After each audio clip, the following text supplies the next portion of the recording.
Ladies and gentlemen, welcome to Spawncast episode 455 post GDC.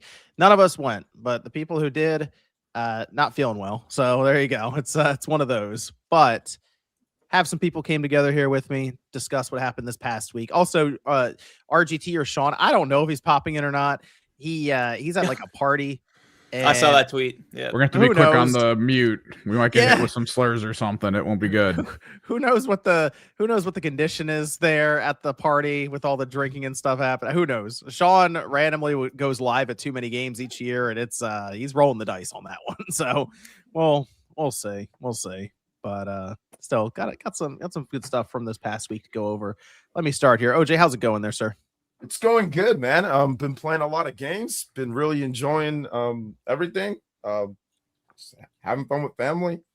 My boy's getting older. He's talking more now, so that's good. And yeah, having a good time. A lot of cool streams this week. A lot of fun games to play.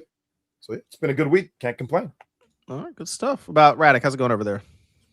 Pretty much the same. Life is good. Been playing a lot of video games this week. Marathon, YOTA Legends. A whole session with my new PSVR 2. Played Resident Evil Village for the first time. Really cool game.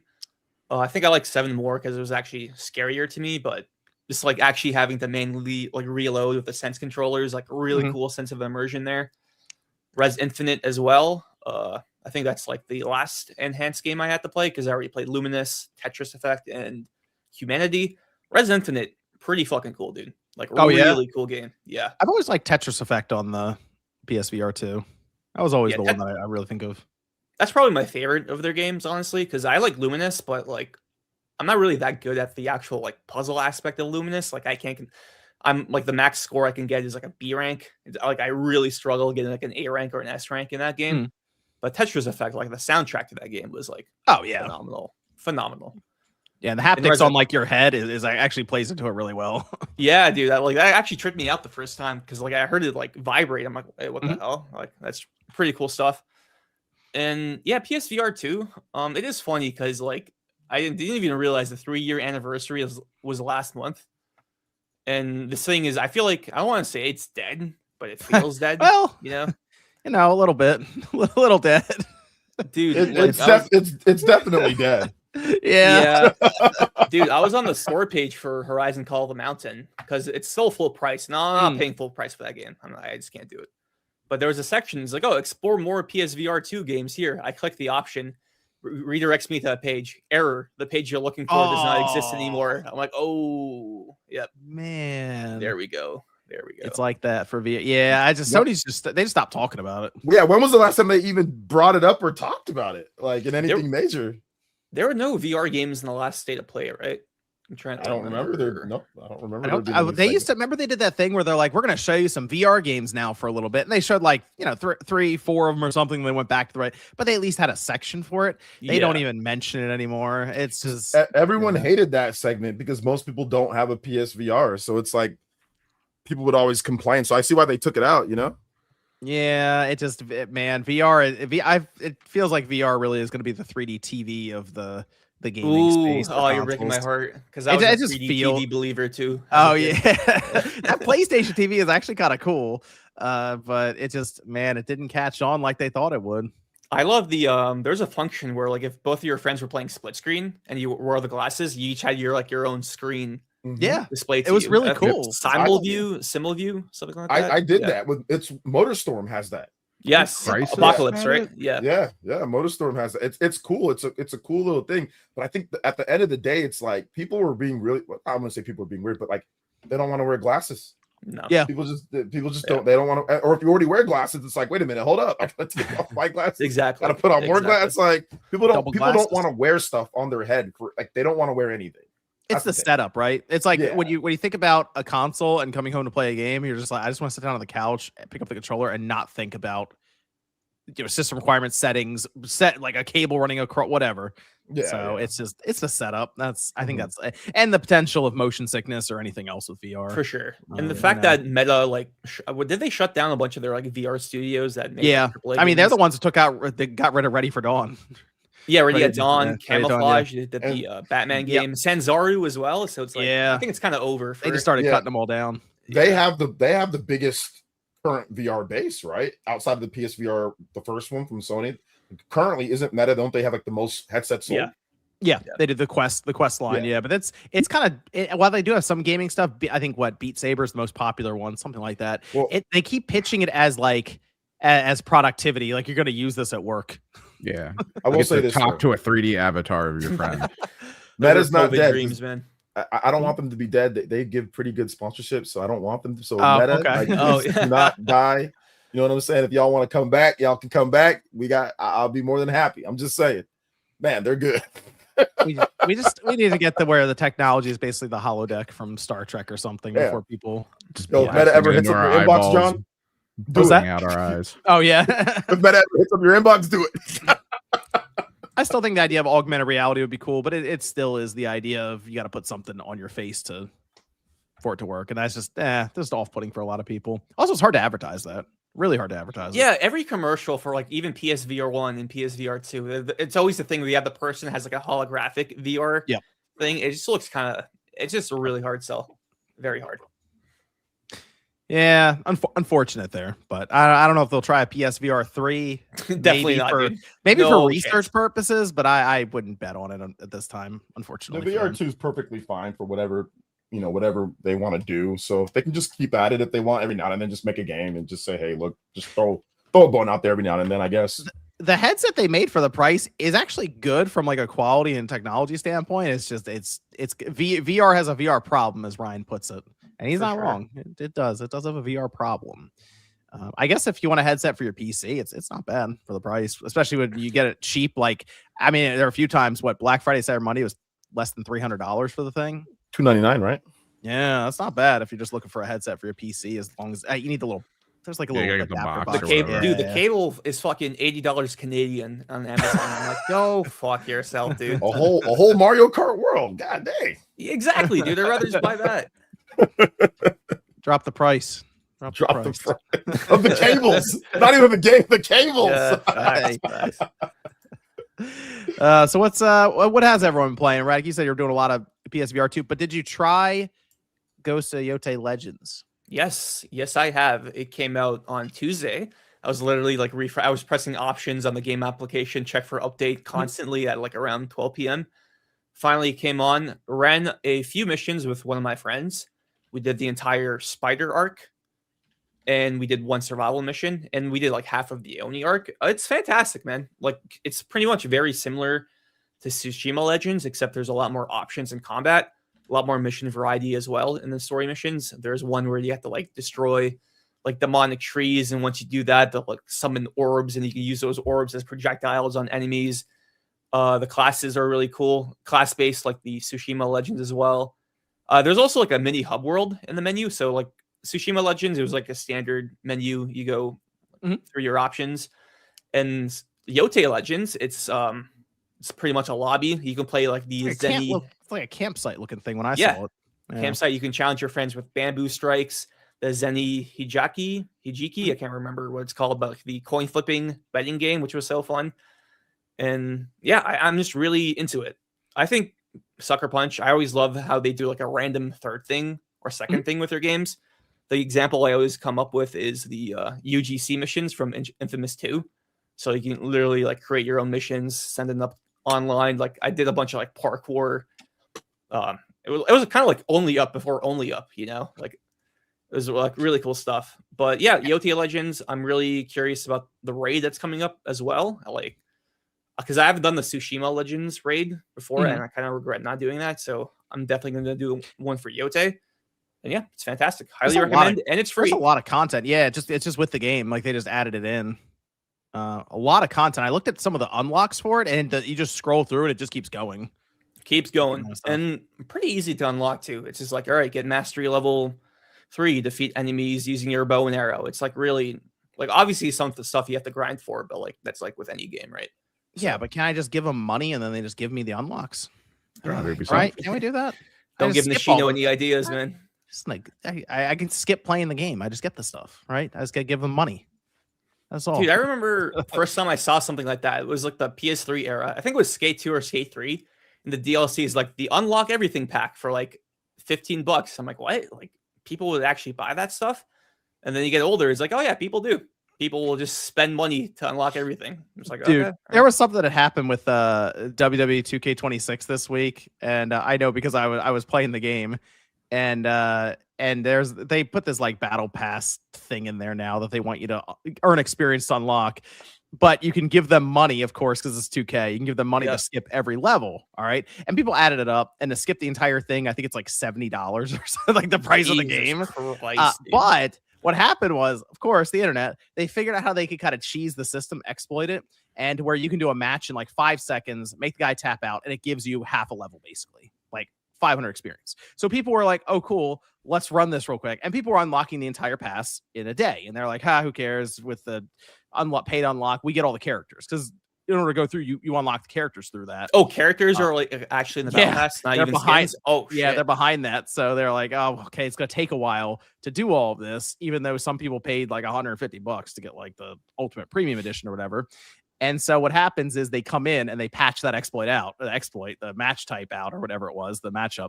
And people got really annoyed because they're like, hey, now we need to go through it in different ways. They don't give you experience for everything. Like if I play online against people and win, I don't get experience for it, which is weird, right? Yeah. But so one of their developers online came out and said, we just didn't want you guys like messing up the spirit of the game. But people were like, but we can give you money to skip the level.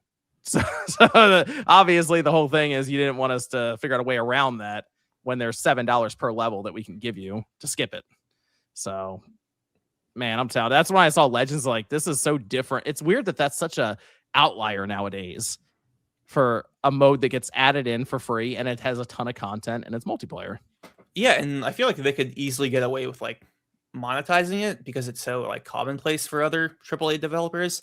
Like even Capcom, like I remember when I was downloading Resident Evil 4 to check out the VR mode for that. Because it's an actual like DLC add-on you have to go and download. I forgot they even had microtransactions for their single player stuff. It's like, oh, unlock this weapon right away. Here's a ticket for mercenaries. I'm like, oh wow, like I forgot how common this is. And don't even get me started with like Ubisoft games and like modern Assassin's Creed, like the 2x XP booster. They incentivize you to buy that. It's like that to me is like pretty shitty. I hate that stuff, but people buy it, so. What's the move over there, OJ? What's the game of the week? Yeah, I've been trying to kind of get through. I've been playing a ton of Pokopia, and I've been playing a lot of Xenoblade Chronicles X just for Sean. Okay, just for Sean. All right, shut the hell up. No, I'm 106 hours into Xenoblade. I've maxed out pretty much almost every single class. How it kind of has like a skill, like the class tree that you can do. I've pretty much maxed out almost all. I think I have like one more left, and those take a while to max out. So there's a lot of them. So I've been doing all of that. I bought a bunch of heavy mechs. Those are like 4 million a pop. So you need to make a lot of money. So I've been just making a ton of money on Frontier Nav, and I bought like 2 or 3 heavy mechs at like 3 to 4 million each. So those are awesome. They have tons of fuel. So I've been flying around and beating all sorts of crazy bosses, and just experiencing a lot of the stuff that I didn't experience the first time that I played the game on the Wii U. So it's been a blast. Xenoblade Chronicles X Definitive Edition, and obviously the graphics situation, like with the not necessarily the best, but the 60 frames per second really adds to the experience. It makes it a lot better, and it loads incredibly fast. If you put it on your system memory, oh my gosh, it's like lightning quick for the loading. Way better than it was on the Wii U and even on the Switch 1, or if you played it backwards compatible on Switch 2. Like it's very, very fast now, like to the title screen and everything. So I'm really enjoying it. Speak of the devil. Oh, now he's out. Never mind. He heard Xenoblade and he literally heard it. Like he wants that video from you, man. He just wants that video. Yeah. My video is gonna be great. It's gonna be great. So I usually do I've done this with other Xenoblade games, like Xenoblade 3. I did after 200 hours of Xenoblade 3. I did that video. I did Metaphor Refantasio. I did after 160 hours, like my reviews. So this is gonna be the same thing. I'll have it out when it's ready. I don't ever rush it. It usually takes me a few months before I get this stuff done, because obviously it's 100-hour plus games or 200-hour games. But I'm enjoying it, man. I'm having a ton of fun in Xenoblade X. It's awesome. I'm really enjoying it on Switch too. So yeah, that's what I've been playing. That and Pokopia has just been. Whenever I play Pokopia, I want to play Xenoblade. Whenever I want to play Xenoblade, I want to play Pokopia. It's like they both. I don't know. I've been going back and forth between them, so it's been a lot of fun. Yeah, we're a bit more than 30 hours in the Pokopia in this household. So it's been a handoff between the kids and me playing it. And we're working through it pretty well. I will say that. Like we're finding the different islands and you have like basically a storyline they kind of set up and you go through it. And then you can move on to the next one. And we've worked through a number of them at this point. So I think I got like 20 hours into Pokopia. So I'm going through that. I got put in a number of hours here. There's like not enough time. I wish I could have more time to play. Like, so when I'm editing, I'm like, I could be playing a game, but then again, the game pulled them away from Fortnite, though. I will say that Pokopia, they don't care to play Fortnite right now. They're trying to play Pokopia. Yeah, that's the move right now. Yeah, so right. I'll give them that. I was hearing it at my daughter's school, man. Like they don't. I mean, usually Switch 2 it's really more. I think it's probably more of like adults that are buying Switch 2 right now. But this is like because of the price. Yeah, it's the price, you'd rather give them a Switch 1 than a Switch 2. Yeah, exactly. But now I heard people talking about it, and she's in 8th grade. So I actually heard people, I was like, oh man, I haven't heard that since the launch of like Mario Kart. Now I'm bringing it back up again. So I think Pokopia is definitely pulling some people off of like Roblox and all that. I mean, obviously it's not going to surpass those games. I mean, those games are massive, but it's cool to just see, kids maybe getting into something else, not just Fortnite, Roblox, Minecraft. Like those are like the holy trinity, right? Like for like kids. So Yep. What about Evan? Did you play any more Marathon? Oh, a little bit. I mean, sunk cost fallacy. I had to pay for it, so might as well put more time in. They got you. You got me. I try to get 1 or 2 rounds in, probably a day. They're not that long, but yeah, it's still not like, wow, I want to go back to this, or wow, I want to learn more about this world. But I played a bit more of it as well, and just I've been dropping in just sometimes. Let's see what happens if I try to fill with 2 randoms, and sometimes it goes well. Other times it doesn't. That's almost a time of day thing. If you can do it midday East Coast, it's not bad.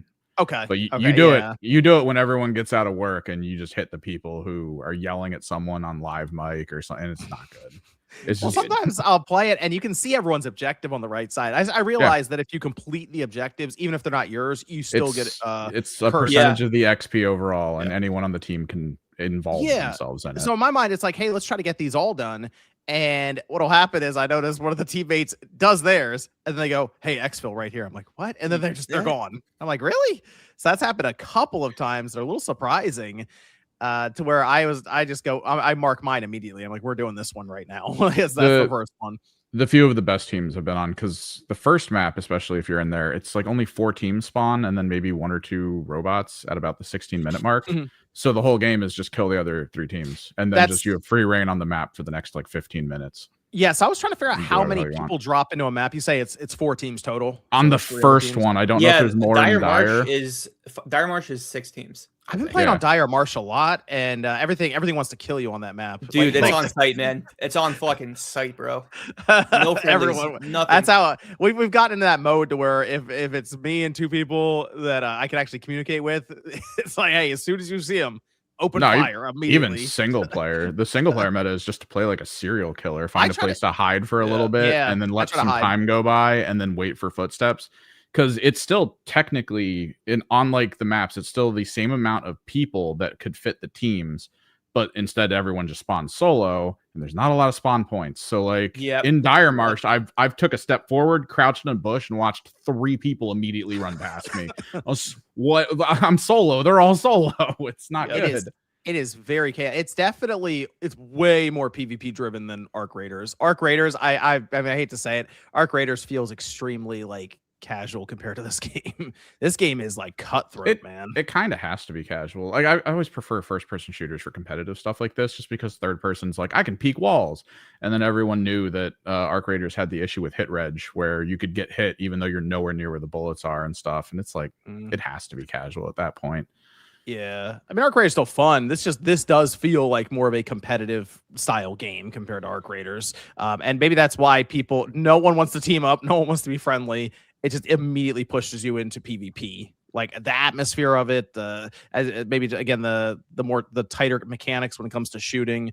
It's just because apparently Bungie still has more stuff to put out this month, and that's why they were telling some of these outlets to hold their reviews, which is not going to work. They're still going to put reviews out, and in a degree, they kind of should, because this is a game that. So should they wait a year to see where you are? Or, I mean, I know they do kind check of a slippery in. slope. Yeah. Yeah, I know they check in. They go, review in progress, or we'll re-review the game later, or something. I think No Man's Sky went through that at one point, where outlets re-reviewed it. And that makes sense because the game's completely different.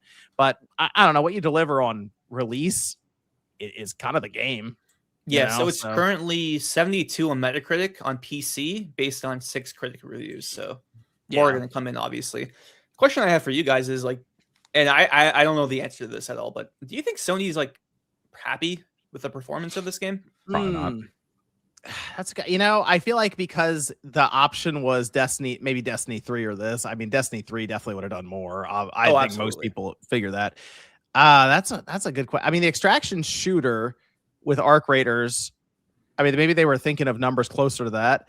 This, I kind of feel like, is in the lukewarm territory for them. Well, this was before Arc Raiders, so they were already making it. They didn't care about those numbers at that moment, but they probably did assume that because there was no other real competitor to things like Tarkov's, they would cut a ton out of that with the more casual approach. But at the numbers, I don't think so. Yeah, because Cassie said the primary player base is on PC. That's what Bungie sources have told him. So I mean, that's what they say, but then why do I keep getting into freaking Xbox and PlayStation teams? Like, that's obnoxious. I'm here to mess it up. Go ahead. I bet because like it's paid, right? So it's one of those things $40. Where, you know, and there's a battle pass for a first pickup. So are they? I think they obviously probably wanted it to be bigger than what it is, but you also have to factor in the current climate that we are living in right now. You know, when it comes to live service games, you got to factor that in. You know, I know they don't always factor, but you got to like look at the high guards. You got to look at the Concords. You got to look at some of these things that die damn near instantly, you know? Sort of, but with Bungie, it's a little different. You also have to look at the fact that everyone that was on them with Destiny 2, then seeing this pivot, like you pissed off your community. You pissed off a good chunk of your own community that aren't going to follow you here. Absolutely. And it's, I don't know. It's a lot of bad, even beyond the live service thing. Because even with the live service conversation, we've been having it for years. And it's like, no one wants it. No one wants it. Arc Raiders drops. Yes, people want it. It's it's just a thing. But there's too much just bad air around the title. So hopefully it gets better, because it's not bad. It's not I'm waking up and then immediately hopping into it good. But boot it up. It's mechanically sound. I'll give them that. Oh, for sure. Yeah. Yeah, so it doesn't feel broken. It feels like you're in control the whole time. There's nothing weird in that case happening. I'm still just looking for that.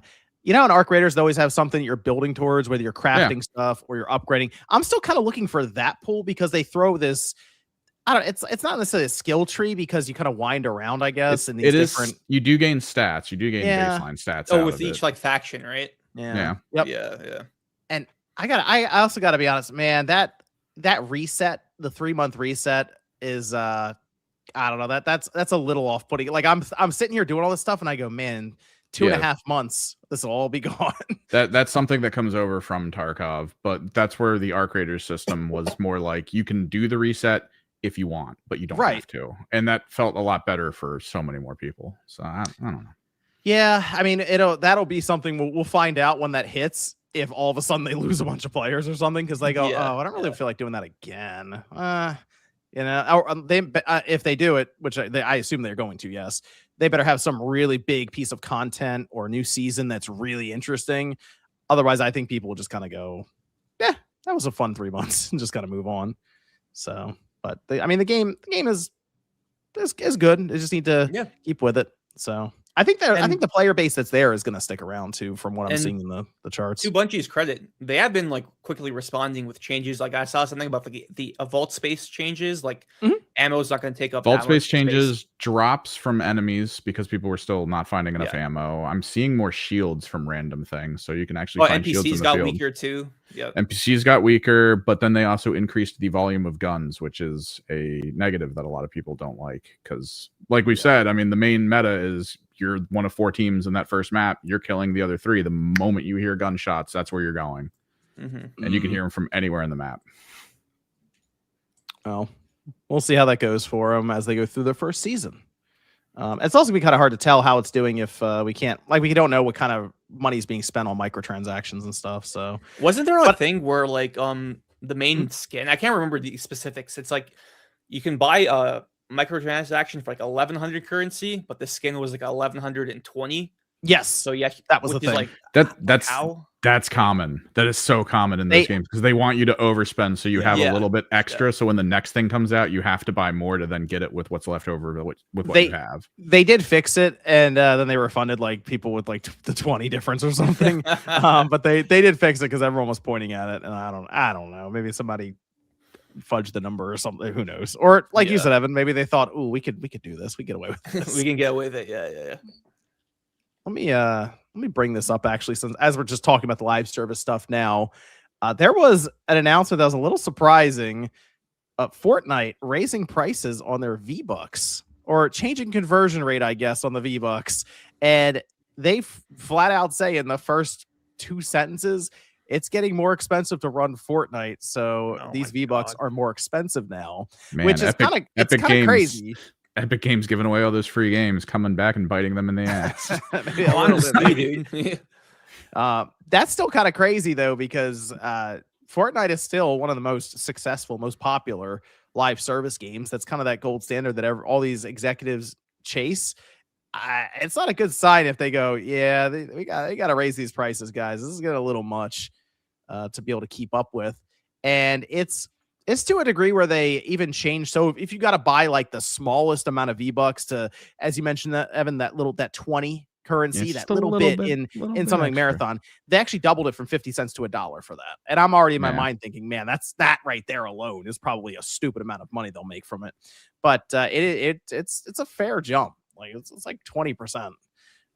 So that's something I saw and I went, ooh, that's kind of concerning for the live service sector to see Fortnite admit that they have to raise prices on it. Apparently they dropped new information for like a new season like the day after that announcement, and it's just the comments, it's just filled with people being like, fuck you.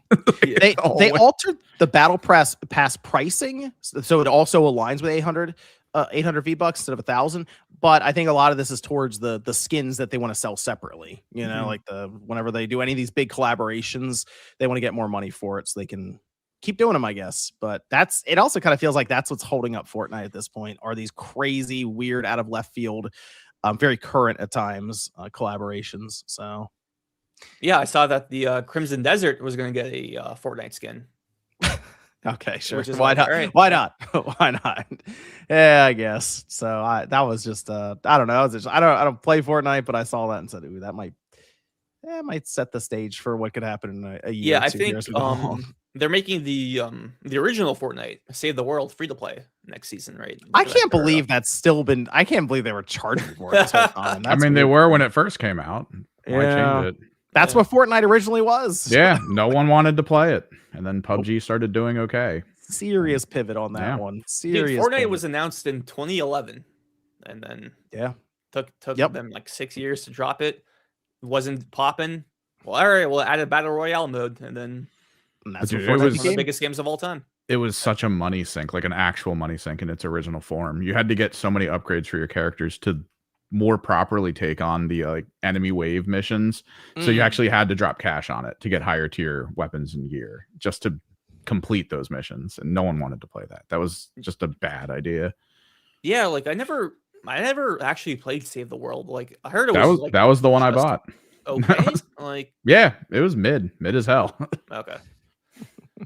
Damn. Let's start off here then with Pokopia sales, because Nintendo did release a paper press release. They put this out there through Nintendo themselves. 2.2 million sold in 4 days. 1 million alone in Japan, which we got the Famitsu sales for that. About 55% or so physical, and then 45% or so digital. And so it seemed like they were just selling through all the copies that were shipped out to Japan. And now I see this a lot. People online are just posting images of their local Best Buy, Walmart, Target, and there's just no Switch 2s in the cases. I will say the Walmart near me, very anecdotal, always had a couple of Switch 2s in the case. I haven't seen them since Pokopia came out. It's just cleared out inventory. So there's no Pokopia there either. That's all gone. You can see it. It's like, here's Mario Tennis Fever, empty slot with Pokopia tag, and then like 7 Metroid Prime 4s. So plenty of Metroid Prime 4 if anyone needs it. But the Pokopia, man, it's going crazy out there. 2.2 million, by the way, puts it in terms of Pokemon spinoffs. People are very confused about this. Pokemon Legends EA, the Legends is not a spinoff. It's been confirmed. I don't know how many times Joe Merrick has to pop up on Twitter X to tell people that's it's not a spinoff. But it is at this time in 4 days, like halfway up the charts for the spinoff's lifetime sales. And you know what? The one game that surprised a lot of people, and it makes sense because the N64 didn't exactly sell a bunch of systems. Pokemon Stadium 1 is like 5.5 million copies sold or something in his lifetime. And considering the N64 sold like under 30 million systems or something, that's quite the attach rate on that one. But also the first time we saw Pokemon in 3D back then. That's a big deal. I saved up forever to get that game. That was a $60 to $64 back then in like 2000 or whatever. But I remember seeing the commercials like on Kids WB or whatever I was watching. Oh yeah. And thinking to myself, I need to, but it felt like an insurmountable amount of money at that time. But I saved up and I got it, and it was came awesome. with the transfer pack too. Yeah, it came with the transfer pack, and it was so cool seeing Pokemon because we've never seen Pokemon with those level of graphics before. So it was crazy. I mean, Game Boy to N64 is a huge jump. So it was really cool to see that back then. So I can see why it did so well. Everybody that I knew had like that had a 64 had that game. So it's not surprising that it did so well, you know. But still, looking at Pokopia, 2.2 million in 4 days. That's pretty fast. That for Koei Tecmo and Omega Force, they're probably like, man, all we needed was Pokemon, huh? We have kind of a very similar game to Dragon Quest Builders too. We just needed Pokemon apparently. Pokemon. It's good that people have found out what Omega Force can do here with this kind of a game. But I think this is going to be. I mean, I don't get ahead of myself. I think this is going to do some massive numbers in its lifetime. Like, because it's here at the start of the Switch 2.2 million immediately. That's sold out just about everywhere physically. People are turning now to just buying it digitally at this time. And I mean, people are saying, oh, maybe it'll sell 10 million. I kind of think it's like 20 million plus for this thing in its lifetime. I have a question for you. Yeah. Do you think because it was a game key card and no one really cared about it, do you think Nintendo is going to be like, we should just make more of our games game key cards? I think the fact that Yoshi is on a cartridge and it's $60. Okay. We think it's $60. We haven't seen official pricing for the US yet, but it seems to be $60 is what the typical price is outside of the US right now. The fact that that's on a cartridge and it's not 70 even, it kind of makes me think Nintendo's going to stick with it, only because they kind of have to, since the idea of the cartridge, the 64 gig cartridge, is the more that people order these things, like partners, the cheaper it should get just by volume of orders outright. And Nintendo kind of has to participate in that consistently to try to knock down the price because, I mean, Nintendo games sell on their platforms, you know, like, so whenever the 3D Mario or the big 3D Zelda or the next Animal Crossing comes out, a Smash Brothers, and we already know tens of millions of copies are going to sell. That's how many cartridges they're going to be ordering and putting out into the marketplace. So they kind of have to. But I mean, I think this came down to the Pokemon Company publishing outside of the US, and I'm thinking there was something going on there with the publishing because it does look weird when it's Nintendo publishing game key card. But the one thing that this did prove, I will tell you this, the game key card. Man, if people want the game, it don't matter. Yep. That's got it. It comes down to. I also think that with this game too, I think there's a lot of hands in the jar that need to be paid. So they're thinking, look, man, we got to pay. Koei Tecmo, they got to get their money. Pokemon Company needs to get their money. Nintendo needs to get their money. Game Freak needs to get their money. Like, you got a lot of hands in this one. So they're probably thinking we can kind of skimp out as well on in terms of the cost for that too. Because I think they started, this game was like 4-year development for this game, 4 or 5 year development, from what I remember. So it's not like it was like a year or two. Still wish it was a regular game card though, to be honest. Still wish it was that. But yeah, like I said, the game's doing great, obviously. I felt that I didn't know it was going to do what it was doing, but I felt that when people asked, like, hey, could this be like a massive game? I got that question a million times. I was like, yes, it could be if the Animal Crossing people show up. Because that's the unknown, the silent base that people just don't hear about. It doesn't come across your algorithm. Weirdos. Yeah, I'm telling you, man, these people, they appear when Animal Crossing appears. They these cozy girl gamers and all these people that just love Animal Crossing. They'll appear when something is good enough, and that's what Pokopia is doing. That's why you don't see them at Walmart or whatever, because that's like Walmart's more of a casual place to buy. Like, you know, most people will probably go to like GameStop or like to Best Buy. That's usually where I see most people, at least in my city, buying. But yeah, now I see it to where people are rushing out there to Walmarts to buy Switch 2. So it's like, I think the Animal Crossing base definitely found out about this game, and now they're getting into it, which it was going to happen at some point whenever the new Animal Crossing game dropped, right? That's when they were going to show up. So it just happens to be that this game came before Animal Crossing. So, but I'm not going to sit here and act like I thought that it was going to do, move systems like this, or sell. I mean, I thought it could, but I wasn't sure. No, I looked straight past this game. I'll be real. I was like, okay, where's I knew it could do something. Because I mean, it's Pokemon. It's got like kind of like that Minecraft stuff going on with it. So I knew it could do something. Once again, if the Animal Crossing people show up, because that's 50 million sales, like that's a lot of people. Like that's a lot of people that have picked up that like that style of game. And of course, Minecraft. Obviously, you know what Minecraft's done, and because of like Stardew Valley, games like that, right? Like those cozy games that you just play chilling. Like, so I felt that they're like, if they can effectively market it, I just didn't know, because like the Switch 2, you need a Switch 2, to get it. So I just didn't know how much reach it was going to have. But yeah, it caught everybody off guard. I think it caught a lot of people off guard. So I was curious, Radic, is there a game or a franchise that would come out for the Switch 2 that would make you feel like you need to buy a Switch 2? Smash Brothers. Smash Brothers is the one, huh? Yeah, okay. Yeah, that's the one. Interesting. My favorite Nintendo franchise. And this is awesome. I love Smash. How many characters, or would it be okay to be like a reboot with only 20 people in it? I'm fine with that, to be honest. I'm 20. Totally cool. Yeah. I wouldn't be fine with that. Hold up. Really? I think only 20. A true fan, not a. That's like fan. Lower than Melee. What if it was 20, but it was like super intricate for each character? Yeah, I'm still buying, but still. Dude, fucking Mario still has moves from Sunshine. It's like, come on, like. Yeah, that's what I'm saying. Like he's got it up. He's got flood. Mario's got.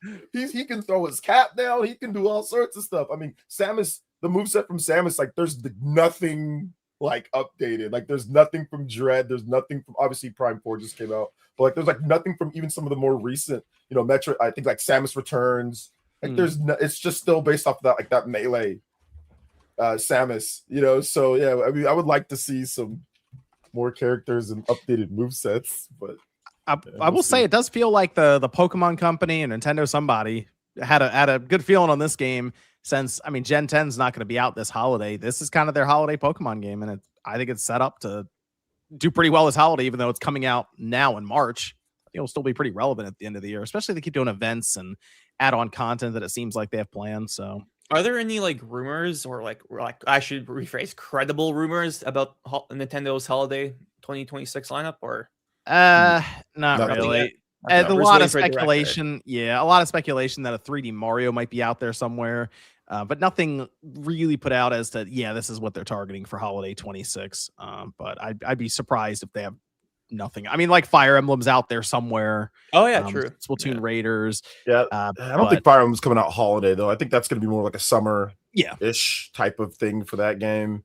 Splatoon Raiders, we'll see. I mean, Splatoon Raiders is interesting because I think that like that might be a bridge to Splatoon 4, and they could kind of disguise it in a way, because it's interesting just how they even talked about that game. But I do think Splatoon 4 is more closer than maybe people suspect. Splatoon 3 was 2022. So it's been 4 years. It's going on 4 years now. And I know they always work on new Splatoon stuff. So, and that'd be a longer development period than Splatoon 1, Splatoon 2, which was only about 2 years for that between those releases. So I think that they're definitely working hard on Splatoon 4. So we'll see about that too. But I don't think, like, Splatoon is great. Obviously, it's a big system seller type game. But I think they probably have something, at least one more other game that we don't know about, like for holiday. Shout out to Anon 5617. You got Super Mario Titans, the big. Oh, there it is. Game, like Super Mario Titans. Let's go, man. That spread online way too much. It really did. Image is so, the image of him punching the wall is so fucking funny, dude. It was so fake. It was comical. Then I don't know, man. It was funny. Oh gosh, yeah. The Duskbloods will also, we think, line up for the I assume the holiday season as well. That's holiday. Zelda, because I think Elden Ring needs to get out first, and we're still. I'm kind of thinking that's April or May maybe for Elden Ring, and then we got to get built up to. Duskbloods feels like a good October game. Yeah, like that Halloween. Nice, that Halloween kind of game. But they also, even for that kind of a game, that's one they actually have to be kind of wary, I feel like, for GTA. Because that's also like mature ratings and everything, so I have to somewhat at least somewhat plan around that. It's not like if it was Pokemon, I'd be like, yeah, they could drop it whenever. It could be the same day as GTA, and then be like, yeah, people will buy it. Speaking of GTA, kind of off topic, but since it comes out November 19th, do you think Jeff Keighley is going to extend the deadline date? The Game Awards? Oh man, that's a good point. Get in. Of course, he's going to extend it because people are going to be playing it well before then. So it's going to be like that might be like the final date, like the cutoff date. It's going to be in the discussion. Yeah. I think the final I think the cutoff is like it's mid-November every year. It's mid-November. So GTA is definitely going to be in there. They're not going to just it's going to be in there. This is, I think this is going to shape up to be a really strange like end of the year Game Awards. There's just a lot of stuff lining up, I think, for a pretty interesting conversation around what 6 games would get in. And then here's GTA just in under the cutoff to find its way in there. Forza, I'm sure Forza Horizon 6 will be a whole conversation. Is a car game allowed in? We did that whole thing with Horizon 5 or whatever. So, all that'll happen again, I'm sure. Yeah, I'm sure RE9 is going to be nominated. A Nintendo game will get nominated. Hey, Pokopia's right there, man. Went back to an 89. Oh, yeah, Pokopia. Yeah, that'll probably be the one. Yeah. I'm back to an 89. That'll be, I don't know. That's going to be an interesting. It's going to be very interesting because, we got to see about Crimson Desert, right? We got to see about that game. Let's just go into, let's talk about Crimson Desert actually here for a minute because this is, there's something about this game that it's still, we've seen it. John Linneman went over it in like full. He seems to like be like infatuated with this game. This game is incredible, like from what he's describing, and then he's showing it too. And it's like, okay, well, there's PS5 Pro footage. We're one step to the console footage. We still need to see base PS5. And let's face it, there's at least some curiosity around the Xbox Series S version. But the thing is, the game looks insane. They just showed a launch trailer and they got a jetpack on for some reason. Dude, yeah, it looks like Just Cause. I'm like, what the fuck? Yeah, like what is happening? There's so much verticality. They show a whole sky area. The flying mech. Yeah, like where did that come from? Things keep happening in this game. They're talking about there being like 70 or 80 boss characters. There's hundreds of quest lines to happen as you go through the game. There's not a typical leveling up system. It's a bit different with when you find things, it'll make your character more powerful. From what John Linneman was showing, the game itself runs pretty well on the PlayStation 5 Pro, except for areas where it seems like it's CPU bound because there's not like PSSR 2. Clarify. Right. But there's like a ton of NPCs on screen at once and it drops into the 30s because of it. But then they just did a whole video today on PC and there's a mode that you can pick. It's called like cinematic, but it's for like the future. Like the most components out there now, video cards, CPUs, everything are struggling with this mode because it's set up for what will NVIDIA and AMD put out in 5 years or something. So it's, man, I don't know this game. And now I'm down to what's the prediction for the Metacritic score on this thing? Because it comes out on the 19th. I am going to get this thing and I'm going to put it on the base PS5 and I'm going to see what it looks like. Because I think reviews right now, are playing on PC is my understanding. So this is even I saw John Luna said to walk across the map, it took him 4 hours. To walk across the map. So Metacritic score. I have no idea. This is right? This is impossible to predict. I'm trying to think because a lot of people got it. I think we're gonna have like a week or so with it.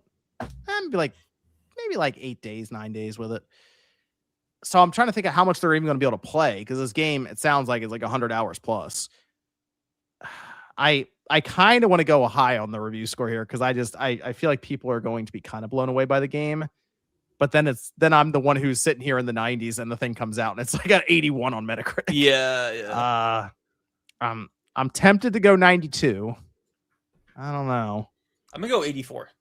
Because I do think like the number will be green. It'll have the green square. So it'll be in between like at least 76 or higher.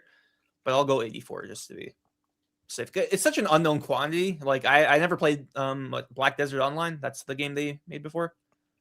Yeah, it's right? So it's using their it's using their specific engine, Black Space engine. So we don't even have this is Unreal Engine 5. Like people seem to think it's Unreal Engine 5. It's not. It's their proprietary engine.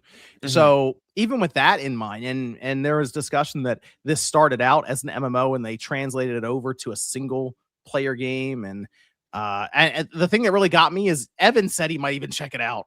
I'm like, man, that's not even a multiplayer game on PC. I'll give it a minute, because if it sounds like there's nothing to it, it's just spam do stuff. Because like I don't know, it could be good, but yeah, we never experienced this from them before, because the MMO is just it's an MMO. It is what it is. It follows the same programming for that kind of thing. Does this look kind of Witcher, like a Witcher to you? Sort of. But I mean, even though BDO was an MMO, that also had elements in it that felt a little like that. But like if it's all just disjointed, if the missions are all really shallow, it's just hundreds of the same, like pick this box up, take it over there missions. Like that's where it goes south. If all the mini games like the fishing and stuff feels like it's just whatever, then it goes down. I think BDO is sitting at like 70 right now on Metacritic. It's been around for a while. But like if it's at least tight enough and just it feels like going from point A to point B feels great, which I mean it sounds like so far with the few people that have tried it for a short period of time. I could see it being 85 to 87 at least. I think I'm going to be the one that goes. I'm going to go with 92. I'm going in the 90s. Really? I'm doing it. I'm going into the 90s. I think there's a little bit of a hype factor too. I kind of almost wonder sometimes when a game like this shows up, people who are reviewing it kind of see it in in that light of it, like they drink a little bit of the Kool-Aid. But that's they get the yellow chair, but there's a component now. It's just called the yellow chair now. Yellow chair effect. But there's that component to it of like, oh my god, I'm so hyped, but then you get it and it doesn't meet your expectations. That's fair. It's just bland. That could negatively impact your score even further than it probably should be. I saw this. Arthur mentions that. Did you find it weird they sent Digital Foundry a PS5 Pro with the game installed instead of the usual code? So apparently there's something to where the physical copy is going. Somebody got a copy early, and it seems like whatever day one patch is needed to activate the game is not live right now. So there's apparently no way to download it on the console side currently. Which is strange because they figured it out, I guess, on the PC. I don't know, through Steam. There's probably less hurdles to go through for that to go live. But it seems like right now on PS5, there's no actual way to download the full game at this point. And that's a whole thing on the side of the physical games, which we're seeing more and more of, by the way. This isn't uncommon necessarily. It's just kind of a shame where third-party games may show up and there's a good chunk of the game that's not on the disc and you can't play it. In this case, though, it seems like the day one patch that's like 40 something gigabytes is actually the activation for the game. So if you get a physical copy, you're not gonna be able to play it off the disc. You need that at least as an initial setup for the game, just outright. And in this case, if you get it early, you can't play it. The classic game key card. Well, here the thing that's really interesting about the game key card is Pokopia did get out there early and people were able to download and play it. So really? That sounds like a server side issue. If they're gonna let that just sit on a server waiting for the game key card to call it, that's just them. I think that's how they do these game key cards because it's just a data download. This sounds like the day one patch is an activation push. I low-key get the feeling that this might be becoming more of a normal thing going forward with it's been pretty normal for a while. I don't really buy physical games, so like I'm not really it depends. Like some of them, like so for example, Call of Duty, you buy the disc, but it's just a launcher. It's very small, and then you have to download the entirety of the game. So if you get it early, you just can't download it. Indiana Jones was the same way on the PS5. And there were a few. I think Jedi Survivor didn't have enough space on the disc to download or to hold the rest of the game because it's 150 gigabytes. The PS5. Oh yeah, 100 gigabytes. Star Wars Outlaws and Assassin's Creed Shadows are both like that as well, where you need like a internet download to play those games. So this is a situation, I guess, for the publisher side, and I kind of feel like Rockstar and Take-Two are going to do the same thing with GTA 6. It stops any spoilers from getting out there because people can't play the game. They can't data mine shows up on a CD for like 10 megabytes. Well, the funny thing is the PS5 can't read CDs, so that'd be a problem. the issue obviously becomes, what happens down the road. And people think about this like 50 years in the future or something with that. I think it's just more the idea of, we talk about control for publishers. It just keeps rolling in their favor. And I think Sony will allow there to be a disk drive hooked up to the PS6. It's not a priority. I don't think it's a priority for them. I think it's going to be like, well, people have PS5 discs. We need some way for them to pop the game in if they want it, but we're not going to advertise it, really. It's not going to, we're definitely not making two SKUs for this. Is it going to be $80 for it? Hey, you know what? Once you gain control of your storefront completely, like how Sony has tried to do, because they removed the game cards from retailers that you could buy. Yep. You could charge kind of what you want then, and you decide when the sales happen and when they don't. You don't have to fight with retailers during Black Friday or Cyber Monday. There's a lot of positives for the publisher and platform holder then, and not so much the consumers. Yep. So that'll be fun. That'll be good. They're going through a lot of class action lawsuits right now. There's like one real high profile one that's happening overseas in the UK, right? Yeah, and it's for like $2 billion, but it's nothing that's going to push them to, I think, make any change, because class action, they'll just pay it and kind of keep it moving. Give everyone affected like $1.50. It's like something like that. Yeah, because there'll still be legal proceedings and expenses for that, and they'll subtract it from the eventual amount, and then you'll find out that you get some check in the mail, 5 or 6 years later or something for, as you mentioned, a few dollars or something. So what would have to happen though is if people really wanted to have any kind of change for it, you need one of these big games to just say, we don't want to use your storefront for purchasing. And that happened with Fortnite and Apple. Yeah. That was a whole thing, right? And Fortnite won. Epic actually won, which is interesting. And which also is kind of strange why they raised their prices, because they can kind of go around the Apple 30% cut. But the price still went up. It's not strange. They just want more money. Yeah, they just want more money.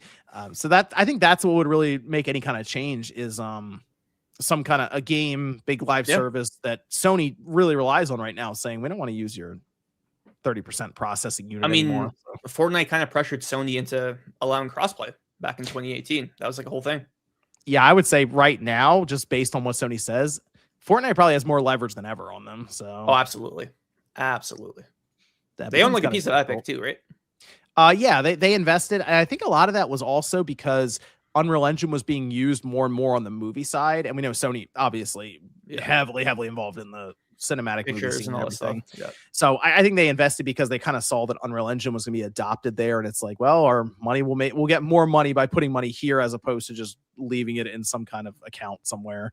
Gotcha. But I the same thing with FromSoft. It was more or less just, hey, we want to put our money in a place that we think is going to keep growing more or an accelerated rate.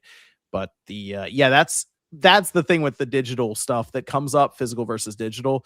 I do think physical games need to stick around because it does provide some leverage for the consumer out there. And even if you don't buy them, it's worth having them around just so it's always in the back of the platform holder's mind that people could go somewhere and get the same game for $20. Maybe we shouldn't make it 80 right now.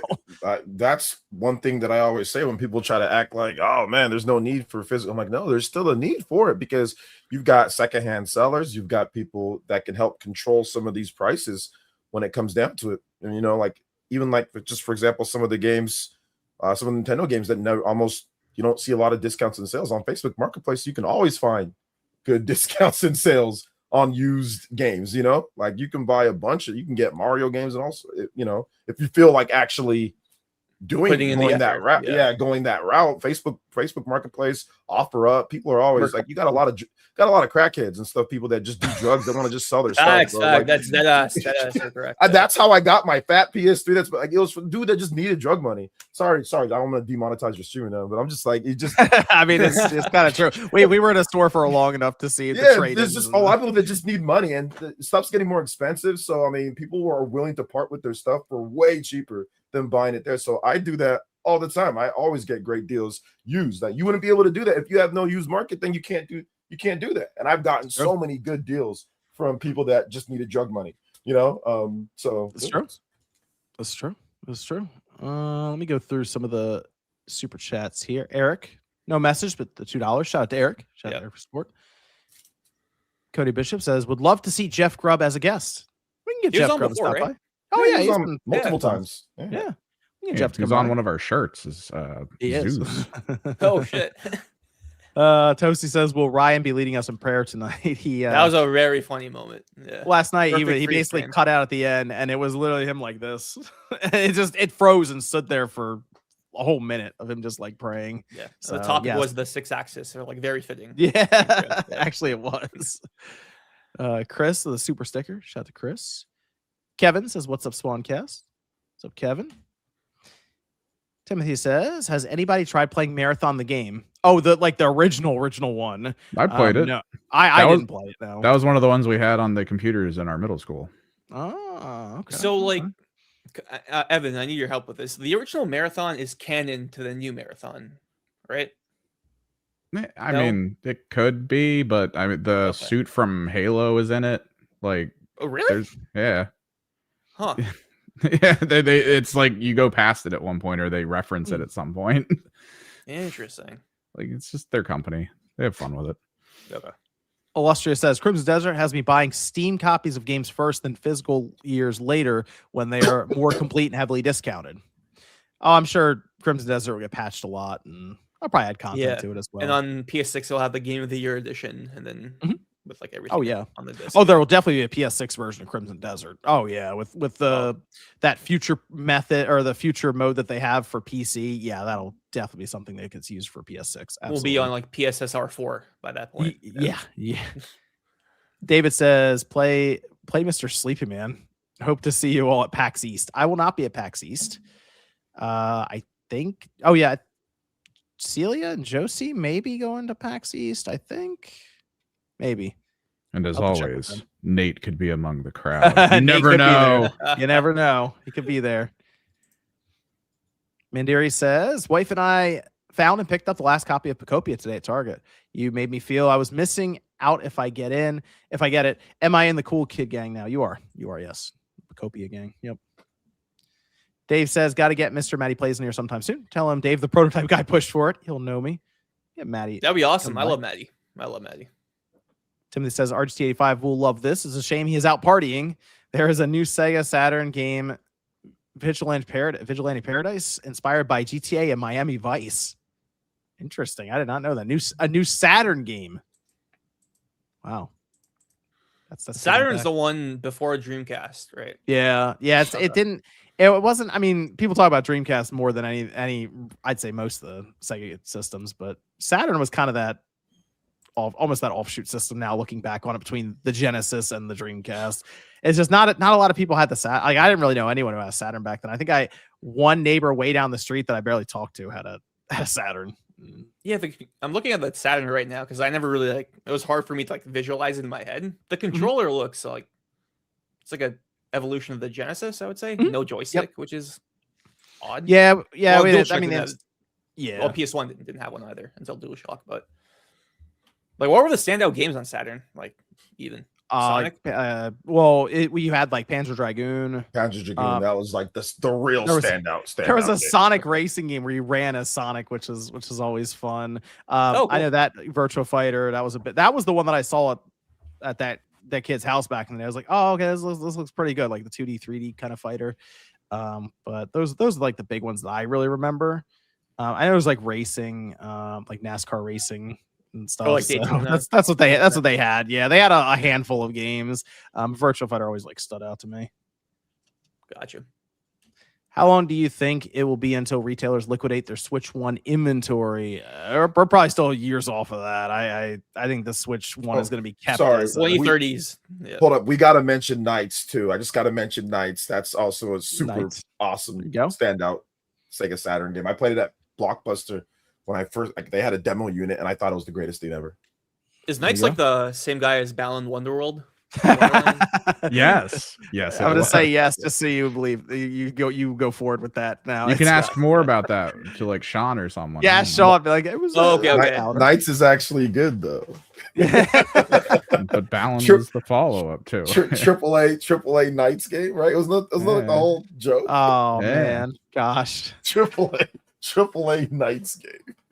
Claw says, John, it's time for more repair horror stories. I have a few. There are some that probably never need to see the light of day.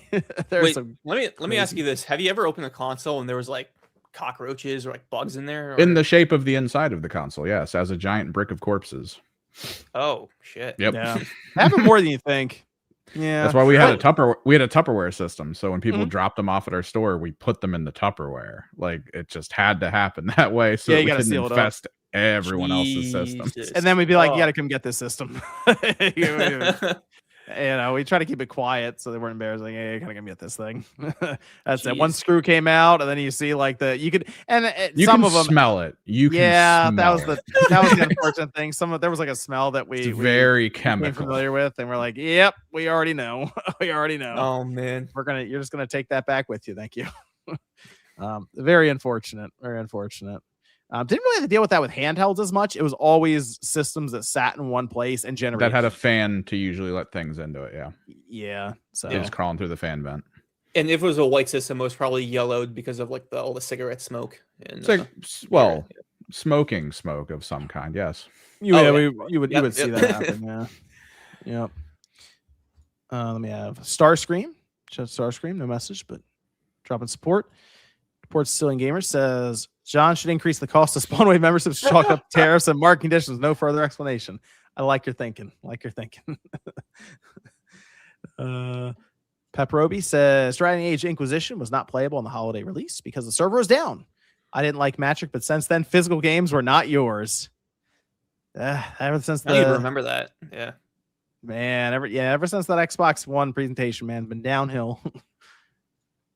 Let's see. Robert says Dreamcast, Power Stone, Crazy Taxi, Soul Calibur, Fantasy Star. Gotta do Fantasy Star. Got to throw Fantasy Star in there. Yeah, Dreamcast was the move, Radic. If you've ever wanted to go back and just look at like older Sega system that's still like 3D, even with a joystick, Dreamcast the one. That's the one. Rez I found out was originally a Dreamcast and PS2 game. Sega.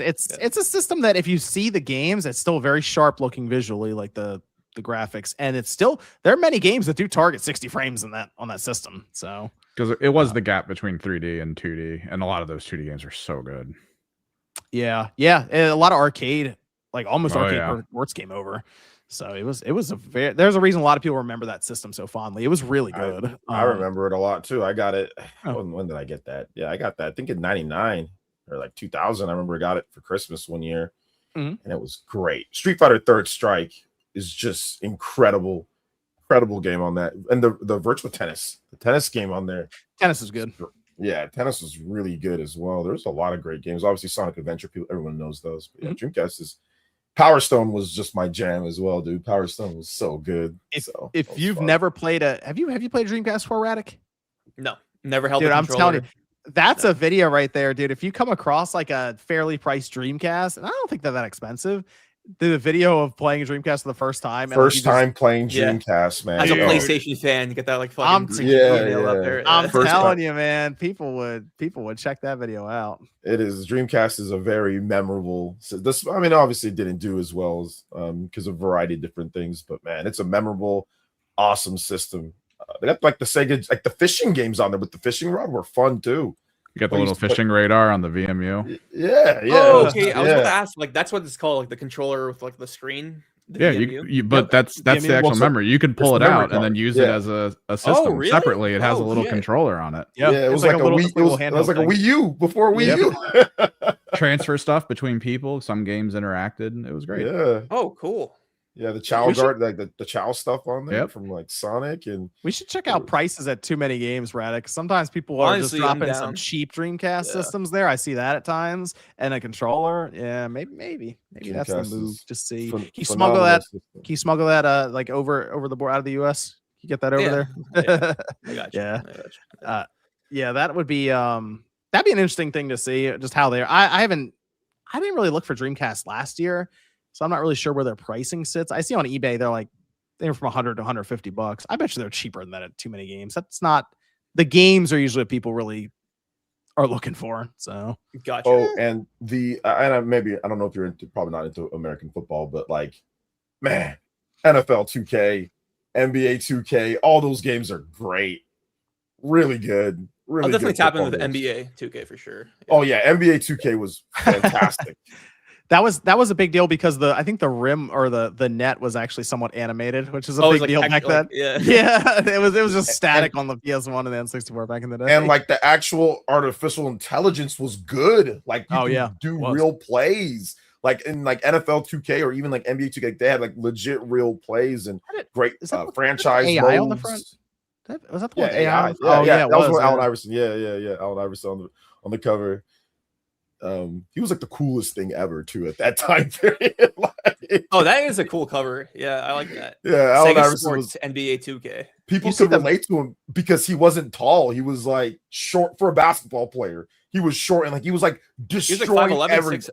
He's about 6 foot. He's about 6 foot. He's about 6 foot, and you can see how short he was compared to everybody, and he'd just be like killing people on the basketball court. So people loved AI back then, man. And he was super cool. He had like braids, and it was just like the vibe, man, at the time. Like, you know, you see the Metacritic for that one, Radic, NBA 2K1.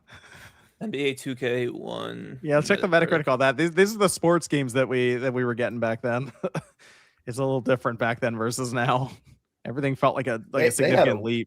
A winning combo. It was that, and they had Randy Moss for 93. Holy dude, shit. I'm telling you. They were really that good though. That was at the time. They were really that good at the time too. Like it was good simulation football, good simulation basketball. Jet Set Radio. That's a good one too. Very good. There's a demo disc actually, Radic. If you end up with a Dreamcast, there's a demo disc that has it had like Dead or Alive. Dead or Alive 2, I think, on it. It had Tomb Raider, Sonic Adventure with the whale in the background that's crushing the bridge. And it's just the demo disc alone. You pop that in and go through them. You'd be like, all right, wow, this is actually pretty impressive for 1999. Yeah, I see it. Yeah, Dead or Alive, Rayman. Dude, since I have you guys here, so like, was the energy around Dreamcast like compared to like PS2 and Xbox, it was obviously lower, but like was there like hype around it, or like was Sega like kind of it started hyped, but it wasn't a DVD player. It wasn't a DVD player. That's the biggest thing. It wasn't, but it was hype. People still enjoyed the games. There was definitely hype like with Sonic and all that, but you just couldn't beat what Sony was doing with PS2. Sony had way too many exclusives. And Microsoft was coming in with Xbox, and Nintendo was Nintendo, so it just got overshadowed by everything else. But PS2 really just, I think it was something like with the shipments, like the components, they decided to prioritize PS2 over what was happening with Dreamcast, and they were getting beaten all phases. So I mean, they got hit with a generational system with the PS2. You know, it was insane. That's just terrible timing for Sega with that. But they turned in a good system. So if the Dreamcast came out, maybe like instead of like was it 99 that it came out? It was 99. It was right at the end of 99. If it came out in like 97 somehow. Oh, if they didn't do the Saturn. If they just said screw Saturn, then they went straight and it came out. I think if it came out in 97, it would have been a different situation. Yeah. But it's still a really cool system to check out. So if you end up with the opportunity, Radic, it's worth picking up. And honestly, a video on it would be so interesting, I think, for people to see your thoughts on it. As for sure. First time player for it. Yeah, I'm very like tapped out on Sega just in general in terms of like their IP and consoles. Like I'm not like when I first learned about the Dreamcast in like 2009, 2010 for like a Guinness World Record book, the video game edition. Mm-hmm. Oh, the Sega Dreamcast. I'm like, what the fuck is that Dreamcast? Because like when I like, you know, my brain was actually like properly like functioning as a kid, and I was like PS2 was already in my life, right? Or in PS1. Mm-hmm. So I always assumed like a PlayStation was always around. And the original Xbox, like a few of my friends had it. No one I knew had a GameCube. It was really until like Wii and DS where like Nintendo became like a mainstay for me and my friends. But yeah, Dreamcast, I was like always like curious about it because like people talk highly about it. But it's kind of new like, in paddles as Skies of Arcadia. That's a good one too. You can't. Oh my gosh, phenomenal game. Very, very good. I mean, it's got a better version on GameCube, but the original obviously is still really good. Oh, there's this. I love Coke Slurpees says the Dreamcast is the greatest system ever. The whole industry, especially Microsoft, has been feasting on its tech and carcass for the past 25 years. So many unique games and tech on that system. Yeah, it had was it Windows CE? Yeah, that ran. It was man, it was an interesting time period back then. And then Shenmue is such a unique game for its time, and even now people will pick it up and play it and be like, "Wow, it did all that back then in like the turn of the century." It's like, yeah, That was and it. Dreamcast is the, correct me if I'm wrong, it had like a piracy problem with like. There's you like can burn no the CD. security on it at all. Yeah. Okay, Oh gotcha. yeah, huge piracy. What people do is they get the Dreamcast and then they pick up a 50 pack of CDs now and they just they just burn games for the thing. So that's Massive. the way it is. Yeah. Yeah, but I mean nowadays obviously Sega doesn't do anything for the Dreamcast. So people now if they buy a used Dreamcast, they just get CDRs and burn games. That's it. I mean, I guess now it's harder and harder to find a PC that people have with a CD burner. But, you know, if you have a laptop that still has, even an older laptop that has a disk drive, yeah, it'll probably be able to burn Dreamcast games quickly. So that's what people do still. And there's even, you can buy SD card loaders for it too. Installed inside and you just run everything off an SD card. So so it's like hacked Vitas in that way, right? Mm-hmm. Yeah. Yep. So there's a big scene around Dreamcast and like the modding scene. So it's very popular too. Very popular. Let's see. This is from Toasty. Says, think the game industry will ever leave US game dev due to labor costs? A lot of sectors have over the years. Companies love outsourcing. I mean, with outsourcing is already a thing. But will they leave I mean, there's still a lot of talent in the U.S. that, especially in California. There, Texas is a big one with, and then just at times you'll see like in Oregon, for example, you'll see studios pop up. Yeah. So there's still a lot of pockets around the U.S. where there's a lot of like top tier talent that they want to retain. They also don't tell you a lot about their outsourcing that already happens. I remember when I was at college and Firaxis Game talked to us about their system before they. Actually, no, it was huge before they vanished. And it was, they make all the 3D assets, they send it to South Korea. And then that's it.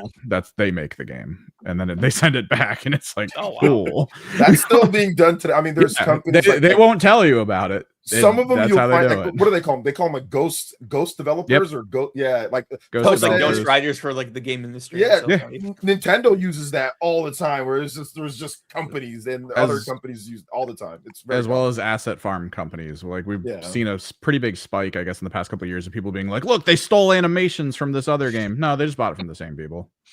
That's what happens. They just bought it from the same people. Yeah. What's it called? The people that make a Brilliant Diamond and Shining Pearl. I mean, they're visible. I forgot. They're ILC. Yeah. I mean, they're known, but they also do like shadow work for like tons of work. They might get credit. They might not get credit. Yeah. You know. Next generation. It's on the way. It's on the way. We got Sony and Microsoft apparently in the news for this. Microsoft. You see that like a threat. It's on the way. It's like, it's on the way. Prepare. Look out. The Xbox Helix, Project Helix. I feel like I just want to call it Xbox Helix at this point, but Project Helix is a code name, so it'll get replaced with something, which we still need to figure out what they'd even call this for it to make sense. But they did a lot of discussion on this thing at GDC. We heard about their presentation. I think someone did actually post a video of the presentation online. It's like 40 minutes. And it was different people within Microsoft talking. I think Jason Ronald was a big one there who was discussing, especially with preservation, backwards compatibility and stuff. But even aside from that, they had all kinds of slides there trying to visualize what this is going to be. And people are already, of course, arguing about this because it does sound like Microsoft is describing a PC for the living room just outright, but then they still call it a console. And there's still the wordplay around these other storefronts is kind of strange, as people are noticing. So I'm still trying to figure out exactly how they're going to present this to people. But at least what they're saying to developers is you'll develop one version of the game. It will work on Helix, and then it will also work on PC with minimal work involved to get it done. Whereas now it's like, okay, you'll have a PC version, you'll have an Xbox Series version, maybe an Xbox One version. It seems like this is going to be all kind of under one umbrella with some small tweaks here and there to make sure it fits in maybe for, we'll say, Helix's specifications or something there. So, man, this Xbox Helix thing is just, I'm not really sure fully what to make of their strategy for this, because they also killed off their "this is an Xbox" campaign. They scrubbed that thing from the internet. It's gone. You got to go through like Internet Archive to find it now. So they don't really want to put that out there anymore. of where everything's an Xbox. So it feels like the focus is kind of going back to this Helix thing, but then also it's on Windows, I guess, as that will be running. So I don't know. What do you guys think about Project Helix, what we've seen so far this week? I just hope it has Copilot support, because as a huge Copilot fan, like I really want Copilot to play my game for me. Yeah, absolutely. I have good news. Copilot's going to the Xbox Series consoles later this year. Oh, yes. Thank God, man. Let's go, baby. It's hard to make of it because obviously it was for developer stuff, but like as consumers, we want to know, like, okay, well, what games can it play, right? We want to know what's the price. We want to know that, and they didn't do any of that. So I mean, it looks it's going to be like a console PC hybrid. That's what I've been saying from the very beginning. People were getting all crazy on Jeff Keighley about whether he a PC. Who cares? Dude, you get out of business. Yeah, like who cares? All these systems are kind of like x86 PCs anyway, to a degree or not. So it's like whatever. That's not important. What's important is what are the games? What are they going to do? What's Microsoft going to put out? So if Microsoft can put out incredible experiences, we get the next Fable on this thing, and obviously it'll come to other systems, but it can play great on there. That's what people are going to be excited about. So really, it's going to come down to the actual game. So there's nothing to get excited about right now. It almost seemed like it came and it went. People were like, okay, sure, but we want to know what we can actually play. We want to know what games are coming up, and Microsoft has some goodwill that they have to make up over this last generation because a lot. They delivered almost nothing when it comes to like game of the year quality. Like, no, they delivered zero. Like, now obviously you have your own opinion. You can think Starfield was great, or you can think, whatever. Probably Forza Horizon 5 was like the last. That's like the one game, right? So they need to lock in and make sure that's fine. You want to do this system, that's great, but get us a great Fable, get us more of the great Horizon, get us Gears. Like Gears where was Gears the whole generation, right? Like, what did they do for Gears? I think they have just E-Day. I thought that was coming out this year. E-Day is coming out this year, but but the generation started this whole generation, Yeah, the generation coming out. This generation started 6 years ago. So it's like nothing for Gears, nothing like major, nothing. Fable, they announced Fable in 2020, so it's coming out of the way now. It's like you can't be doing that. Like that is ridiculous. As a gamer, I want to see the games consistently coming out. So that's what they need to focus on when it comes to this Xbox Helix thing. Like, make sure when you announce a game, it needs to come out in a timely fashion. It needs to come out at least. I get it for some bigger games, but I need to see them be, like I said, lock in with the actual big games that people are excited for, not the stuff that they poached and purchased into where you just have it like Overwatch or something, not stuff like that. I'm talking like the core stuff that made everyone fall in love with Xbox or get an Xbox, which is like Fable, which is Gears, which is Halo. Those need to be all really good and not delayed and not issues. Like, so that's what I'm talking about when I talk about the games, not just stuff that they bought and then all of a sudden it's still multi-platform. I'm talking about the core Xbox stuff that I loved playing back in the day, and that's where they dropped the ball a lot for me at least, because I have a Series X, so I want to see that, but the price is where I'm kind of concerned at right now. I think Indiana Jones was really good. I'll give it that, but it was it came at that weird time, right at the end of December, or right in December. So after the Game Awards there, and then I feel like people kind of forgot about it the following year when the Game Awards came back around. And Indiana Jones, you're right, is one of the better games that's come out of Microsoft.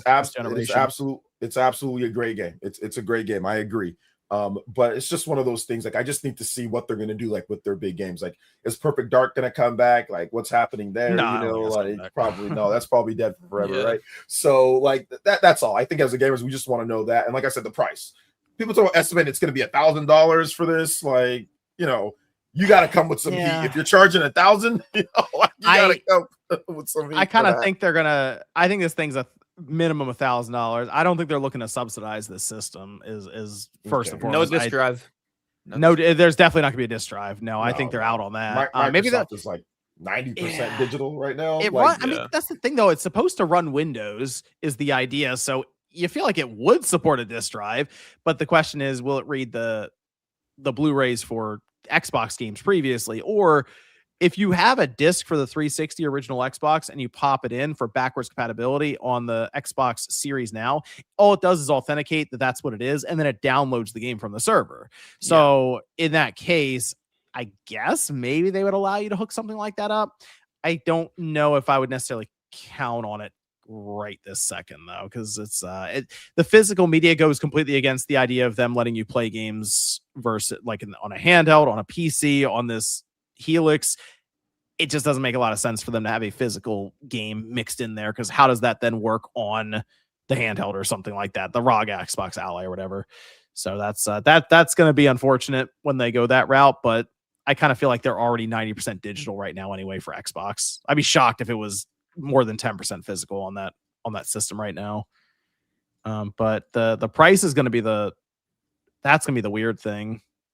I'm thinking it's $1,200. Just early estimation on this thing is $1,200. And that's a lot. That's gonna be a tough sell, man. It's not gonna sell. It's gonna be a beast of a system. I'll give them that. They are putting together some crazy thing where it's gonna like 10 times the ray trace capabilities, rasterization, all the terms getting thrown around. This is gonna do really, really well in terms of performance. So if you're someone out there looking to buy a PC, if this can actually run Windows, I don't know, maybe you buy the little box to put on your TV and do Excel if you need to. But it's tough, because if that is their only SKU, this thing's not going to sell tens of millions of units. It might sell 10 million units over its course of its lifetime off of the brand, and that's kind of it. So I'd like to think they have another SKU in the pipeline. Maybe it's not made by them. Maybe Asus makes it, and it's a $600 system, because we'll get to the PS6, but I think it's going to come in well under that $1,200, even $1,000 price point when they do release the thing. But you're right, OJ. The games are going to do the talking. But they did say next month, PC will be getting something called Xbox mode. Oh boy. Well, I'm trying to figure out what exactly that is outside of just it's going to be the current setup for the ROG Xbox Ally X, where it has something that looks closer to like Steam Big Picture, but for Microsoft's Xbox application that's set up. And it kind of would look like I guess a little bit like their Xbox Series OS right now. So it's easy to navigate around with a controller and play games that way. I think the part about it that was interesting is that it cuts down on system resources, so you get better performance, but not by a lot.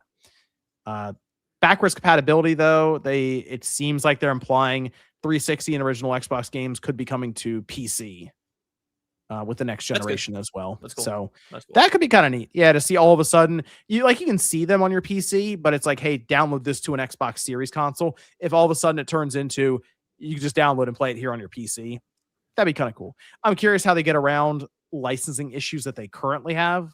Like we talked about Jet Set Radio earlier. Jet Set Radio Future is still just locked. They can't get access to it because of the music. Yeah, that music. So there's things they can't necessarily do. But if it runs an emulator, I'm not sure. So it's hard to say how they would open that up. But I gotta see the marketing for this thing.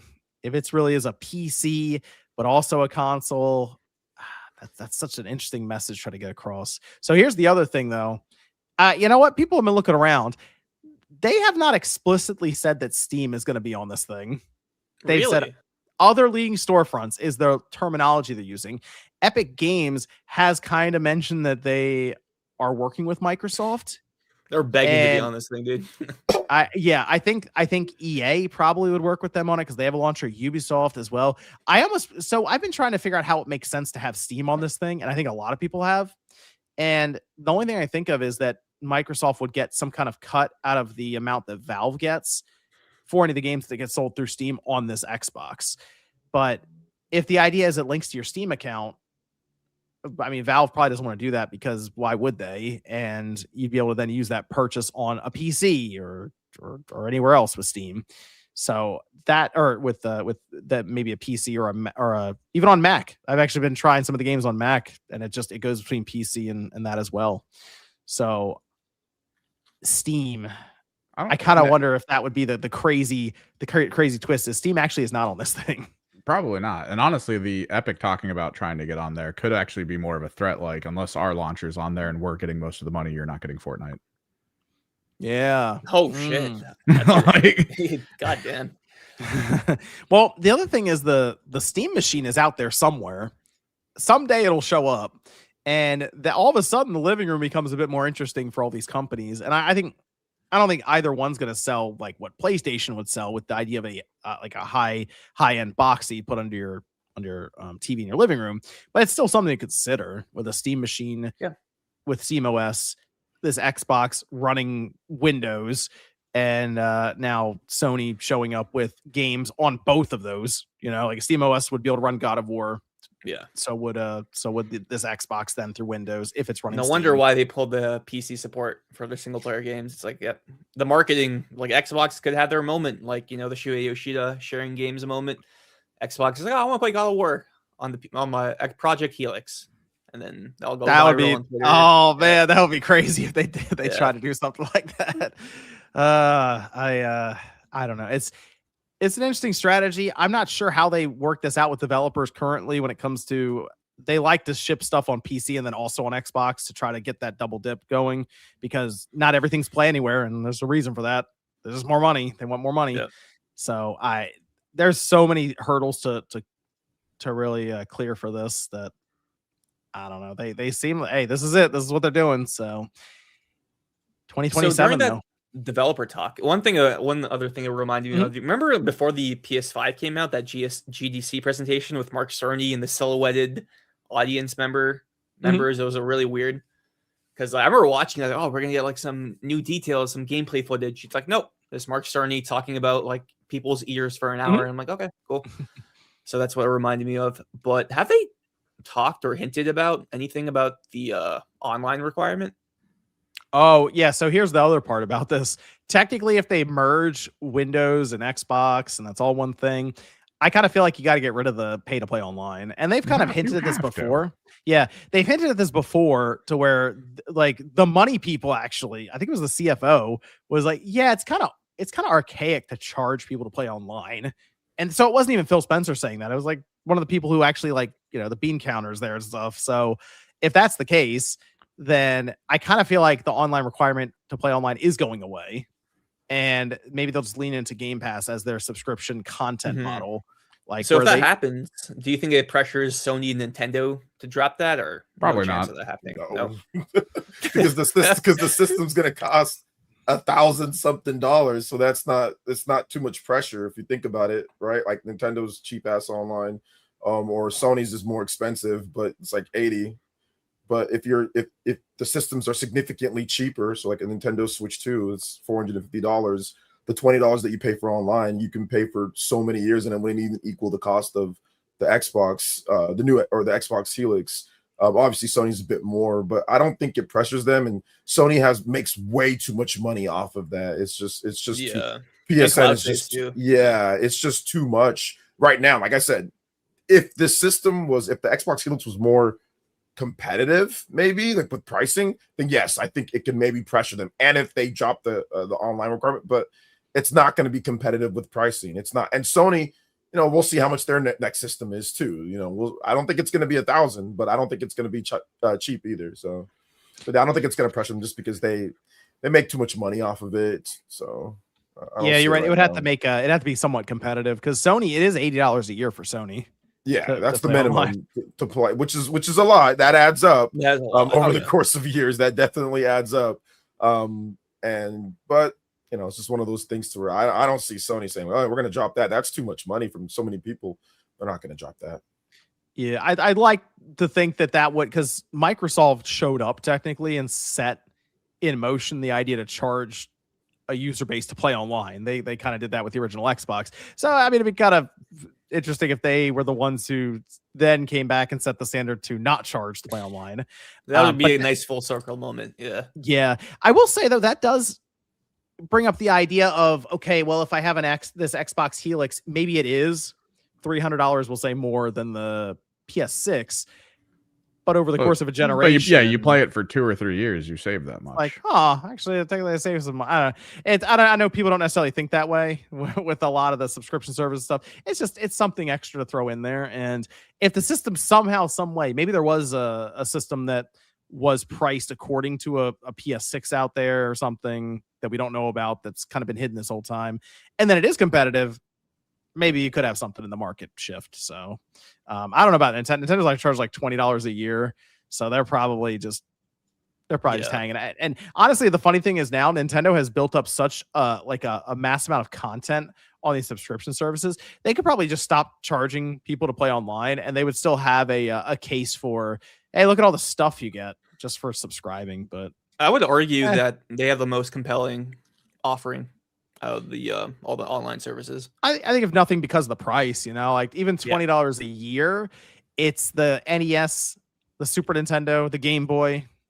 and then playing online. There's a lot of games in there. So, and for $50 a year, it's everything else. The amount of like games available, like Nintendo 64, GameCube, Game Boy Advance, Virtual Boy, which is like really cool. Like that's like the Sega Genesis is in there too. That's a great value, man. And you can play online with those games, like local co-op online. So sick. Yeah, it's like 300 some odd games are in there right now. So that's why I've been sitting here like, when are they going to raise the price on this? Like, I'm waiting for them to do it. I thought they would have raised it already, to be honest. I thought they were already going to raise it. But I guess it's just ROMs. So, I mean, I don't know. And obviously, they have to program and code for them and everything to get them all going. But, yeah. Yeah, they've only taken one game out so far. Is that the tennis game or something? I think it was like that was like due to like a licensing problem. It was something, issue, right? yeah. But otherwise, they've kept every game in they've put into the service, which is not normal. So I don't know. I mean, they still have their price where it is. So yeah, I'd say out of them, if you're just looking for pure content right away, as soon as you throw the money in, it probably is the Nintendo one. I did play Tech Mobile online with a friend of mine, and that was crazy. Oh yeah. Which is like you would never expect something like that old and crusty to be online. Like, it's like when you played it back in the day, it was obviously no such thing as online play like that with the NES. No, yeah. So that was like crazy. And I'm like, I don't want to do this ever again. Like, this is weird. And unlike Sony, Nintendo actually offers like more than one classic game per month. Oh gosh, they got that going for them. Touch on that for a minute because we had the PlayStation Plus extra and premium that was unveiled, and the thing that I saw immediately, and I knew this because it was leaked out by D Labs. And I every time I will be real, I just scroll all the way down. I'm like, I want to see what the premium offering is. It's cool that there's Persona 5 Royal and stuff here. Great. Played those and stuff. I want to see the older games that I've already played, but I want to see them again. So you scroll all the way down and it's like, oh, it's a one game. It's Tekken on the PSP. So, right. And then you go back and like, the game. They've put one game in a month for like the past 6 months. 6 months now. And it hasn't been anything like super compelling to pair with that. So I was hoping it would be a PS2 and a PSP game, or a PS1 and a PS2 game, and it really hasn't. I can't believe I'm getting nostalgic for the first year PS Plus Premium, because like that's how low the service has gotten. But like, dude, like some months there was like 3 games a month, maybe even 4 games a month. Like there was like 2 months there was like 4 games. It was like, I remember one month it was like Siphon Filter 2 or 3, Hot Shots Golf 2, another game. It was like, okay, like 2 or 3 games a month, totally fine with that. And I get like with a service like this, you can't have like 10 games a month for premium because you have to like drip feed them, make people pay monthly, stick to your service. But 1 game a month, and especially when it's like a Namco game, because no disrespect to the Namco games, they're great additions. They don't have trophy support. Like adding the trophy support actually adds so much, because it will incentivize people to try and play those classic games like to their fullest. And shout out to Disney. I know like Disney games always kind of get the reputation of being the shovelware games. But hey, Disney's Wall-E on PS2, Platinum Trophy. And you know what? I'm going to play it in Platinum to support them. So I will say the trophy stuff works really well, especially if it's a game that you're very familiar with and maybe you're really good at back in the day. You're like, oh, let me see what this trophy list. Oh, I got this. That I get it. That's a fun thing to add into it. But what it really feels like when they don't bother putting trophies in, it just kind of feels like they don't really care that much, is that feeling is there. Yeah, I know, but it's like, I don't know, do a little extra there, put the trophies in for the people who want them, And unlike Nintendo, because like we already mentioned that you can play online, like local with those games. Like, dude, if like the PS2 and PS1 games and even PSP games had like online functionality, dude, I would be playing like Twisted Metal online with my friends. That would be so fire. If Soul Calibur 2, Tekken 3, come on. If PS2 had online support like that, like I would consider. I don't have the PS and thingy, or I don't have, but I would consider it if they actually had like a good amount. I would, because there's a ton of PS2 games that were not online that I really wanted to have online back in the day. Yeah. There was a lot of them. So I mean, if they did that, I might consider it. PS2 is like a goated system. You know, it's such a great system that I have so many memories with. So if they did that, that'd be interesting for sure. Yeah, always next month. Look at it that way. Time Crisis is out there somewhere. It's coming in May, so April is going to be the surprise month. So I'm very keen on seeing what that game is going to be. What's Disney got? Sony has got in the vault. Fucking Toy Story Kart Racer for PS1. There you go. What's the platinum looking like? Dude, Sony hasn't released like a classic game of their own since July. It was like Twisted Metal 3 and 4. So it's like, and they definitely have the catalog to support it. Like, I don't know what's going on. Like, I mean, it's implicit conversions, right? So yeah. I mean, I like to think that they got a lot of work going on over there, but yeah, I could fire out an extra PS1 game or something, PS2 game. Yeah. I don't think that's asking for much. Yeah. See what I have. Here we go. We can go with Canoe and Paddle says, what do you think will be Sony's big PlayStation 6 launch title? Goes perfectly, by the way, Canoe and Paddle into the PS6 in 2027. I think that's my brother, actually. Oh. Yeah. It is Canadian dollars. So, yeah. 1420. Your actual real life, dude. Your actual real life brother? Yeah. Oh, shout out to Radix real life brother. Yeah. He's little brother or big brother? Since I came on. Can I come on? So is your tooth falling out? What the fuck? But maybe like a pro rate, like 5 minutes or something.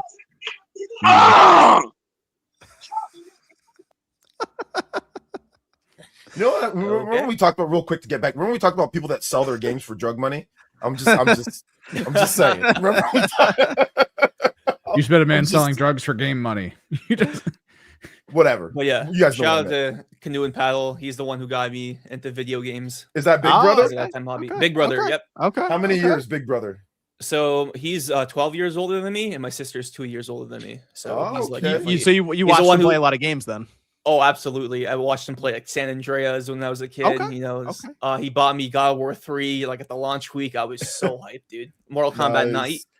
He really is like the coolest. Good Big Brother. I almost have the same feeling because my brother was about 7 years older than me. So I used to always watch him play all the cool games and get me games, you know, and so that was awesome. So that's why I asked. Shout outs to awesome big brothers that get their younger brothers into video games because my brother did that to me too. So this is a good question though. What do you think the Sony's big PS6 launch title will be? Because the word right now is PS6 in 2027. I mean, we've been going back and forth about the idea of them pushing it maybe to 28 or 29. People were asking for 2030. It sounds like we're going to have a holiday 27 that will have the Xbox Helix, whether that's one system or multiple SKUs, a PS6, and a PlayStation handheld. That is the word going around right now. And it seems like a lot of this is coming from, I think, AMD's side. And AMD kind of already let it slip anyway. Like, oh yeah, we're getting the stuff together for Microsoft. They really don't give a fuck. They'll just leak anything officially. Yeah, no, they don't care. These are all just customers to them. Like, yeah, we're getting stuff ready for them. Okay, whatever. And we see Sony obviously working with AMD quite a bit right now when it comes to upscaling PSSR, FSR, and AMD is going to launch video cards at some point. So the idea of Sony now really thinking, 2029. It's like by then AMD will probably be on their next cycle of video cards, and all the work you did is like old at that point, you know. So 27 seems to be in the cards. What do they launch the PS6 with though? Because they launched the PS5 with Demon's Souls, which good game, looked great on the PlayStation 5, which is obviously its job was really to show what the PS5 can do. Leverage the SSD, load times are short. Yeah. So what's next Blue Point? Yeah, we'll get Blue Point in there. All right, good stuff. Good stuff. Get that Bloodborne out. Mark of Crete remake. Let's go. So if you have to sell a PlayStation 6 that we think is probably going to be Sony's most expensive system to launch with, not necessarily, I mean, the PS5 Pro is expensive right now, but like to launch a generation with, what do you launch it with? 5,000 V-Bucks. That would be very funny, actually. Remember when the PS5 reveal trailer, like the reveal event happened, the first thing that happens, like you see the Rockstar logo, it's, oh shit, what's it going to be? And it's just GTA 5 for the PS5 edition.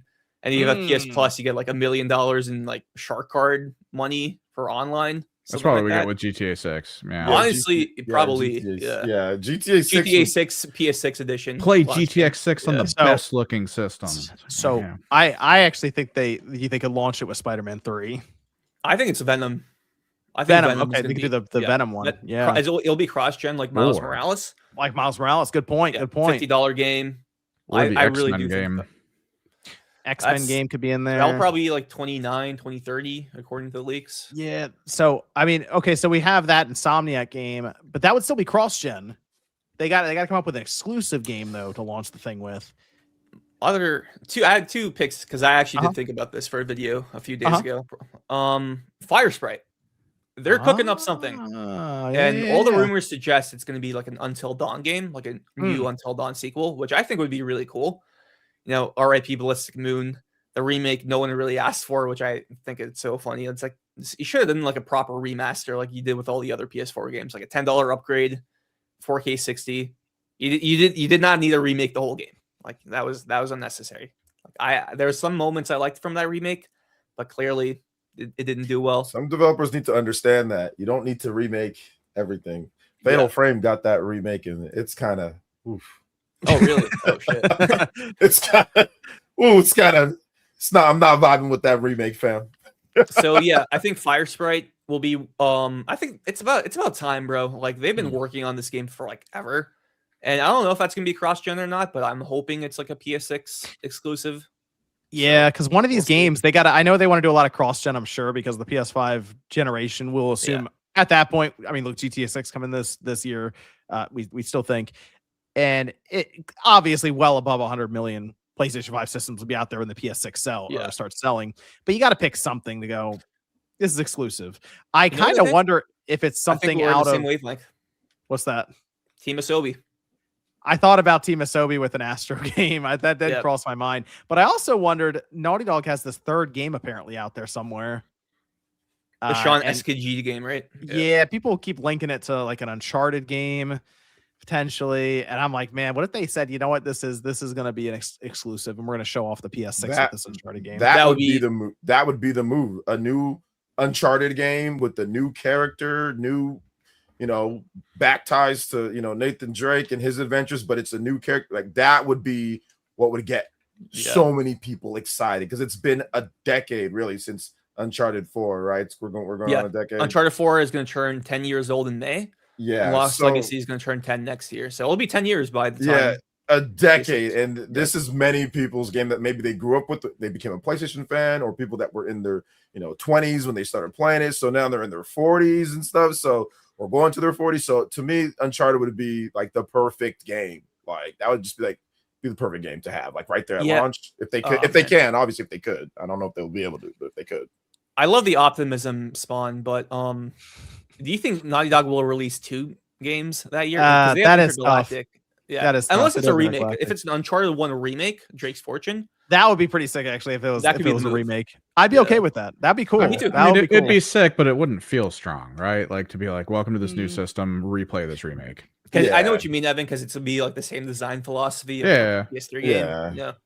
I mean, if they do that, I would like them, if they did do like a remake of the first one, like I would like them to add like a lot of new elements to the game, like add like a ton of branching pathways. Like obviously it could have to be like a reimagining ish type of thing, fix like the jet ski section, all that crap. Like add like a really cool replayability, like more replayability with the game. Like they'd have to add quite a bit to get me like super excited for it, because I really don't like Uncharted 1 that much, but I love Uncharted 2 and I love Uncharted 4. Uncharted 3 is okay, but I like 2 and 4. No, Uncharted 3 is the GOAT. Uncharted 3.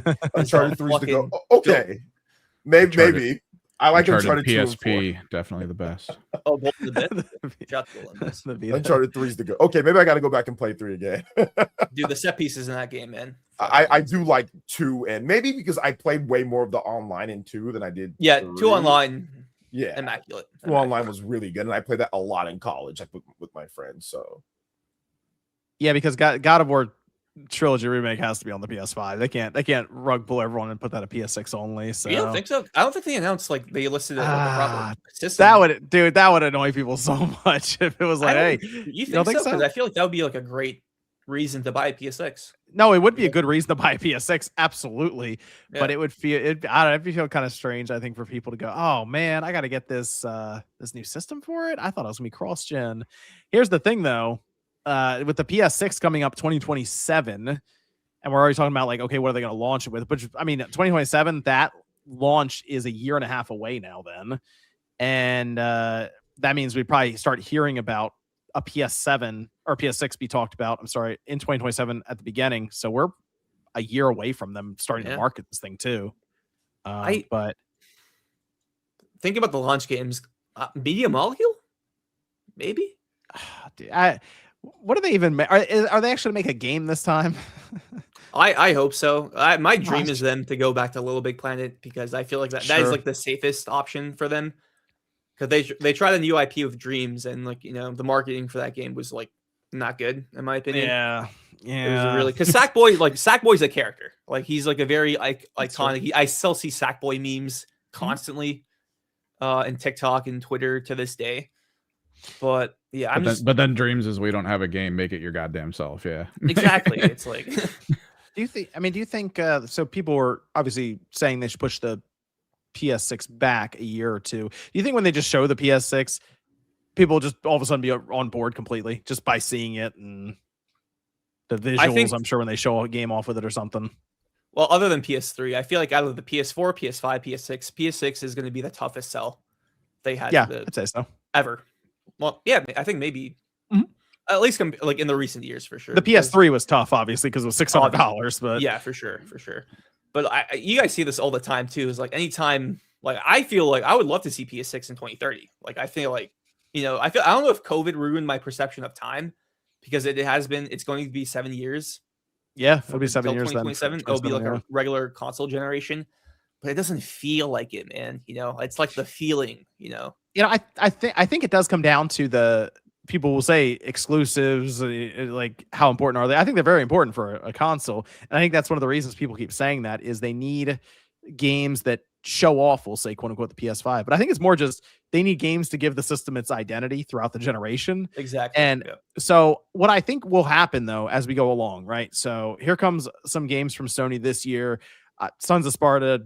Okay, sure. But like, Saros coming up, Wolverine coming up, Marvel Tokon. All of a sudden, those three, although Tokon will be on PC, you see Wolverine. Oh yeah, yeah. But like you start seeing these games that are just linked to the PS5. Then Intergalactic is the next year. And God of War. So I think they'll stack up. I think probably 5 or 6 that are specific to the PS5 that are notable. I know. So again, Sons of Sparta games. Yeah. Right. I think we'll see those happen, and then all of a sudden we'll get to like midway through 2027 and people go, oh wow, okay, the PS5 generation is actually pretty good. I'm ready for the PS6 because all these games will come out right at the end. Kind of like the PS4 a bit. The PS4, I think in the second half really started hitting like its stride, and people were like, okay, here we go. Now these games are all dropping.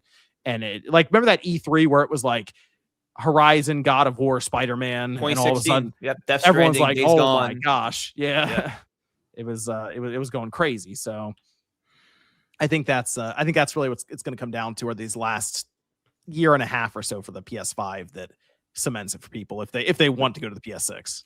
There is that, but there's also this weird undertone now of when the console drops, whatever that price it's starting at is, it's going to go up from there. Yes. So you're going to need to get in early. Yeah. You're talking the console stock market here. Before the price goes up. Hey. I mean, I think there's going to be, like Radek said, I mean, I think this is going to be the toughest sell because of the pricing and because of almost not Sony's fault, but the PS5 is really good.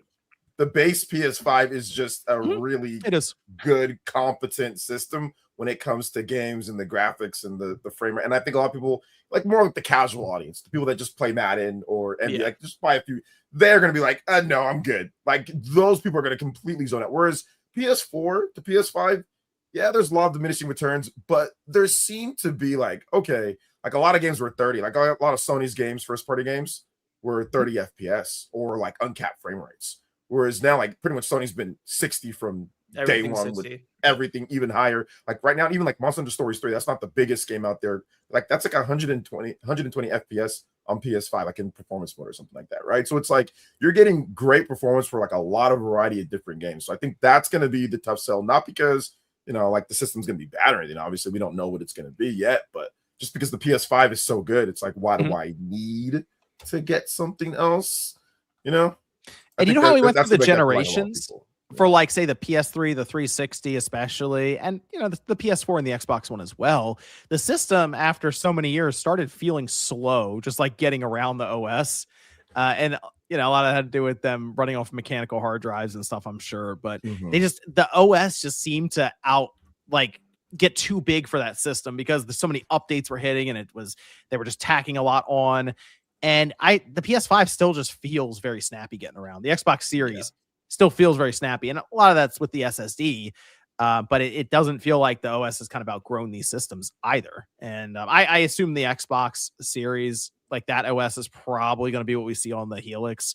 But Sony they will redo their OS basically every generation. So they'll do something different here with the PS6, I'm sure, because they'll evaluate what people use. Like, I don't know how many people use activity cards like that. I don't.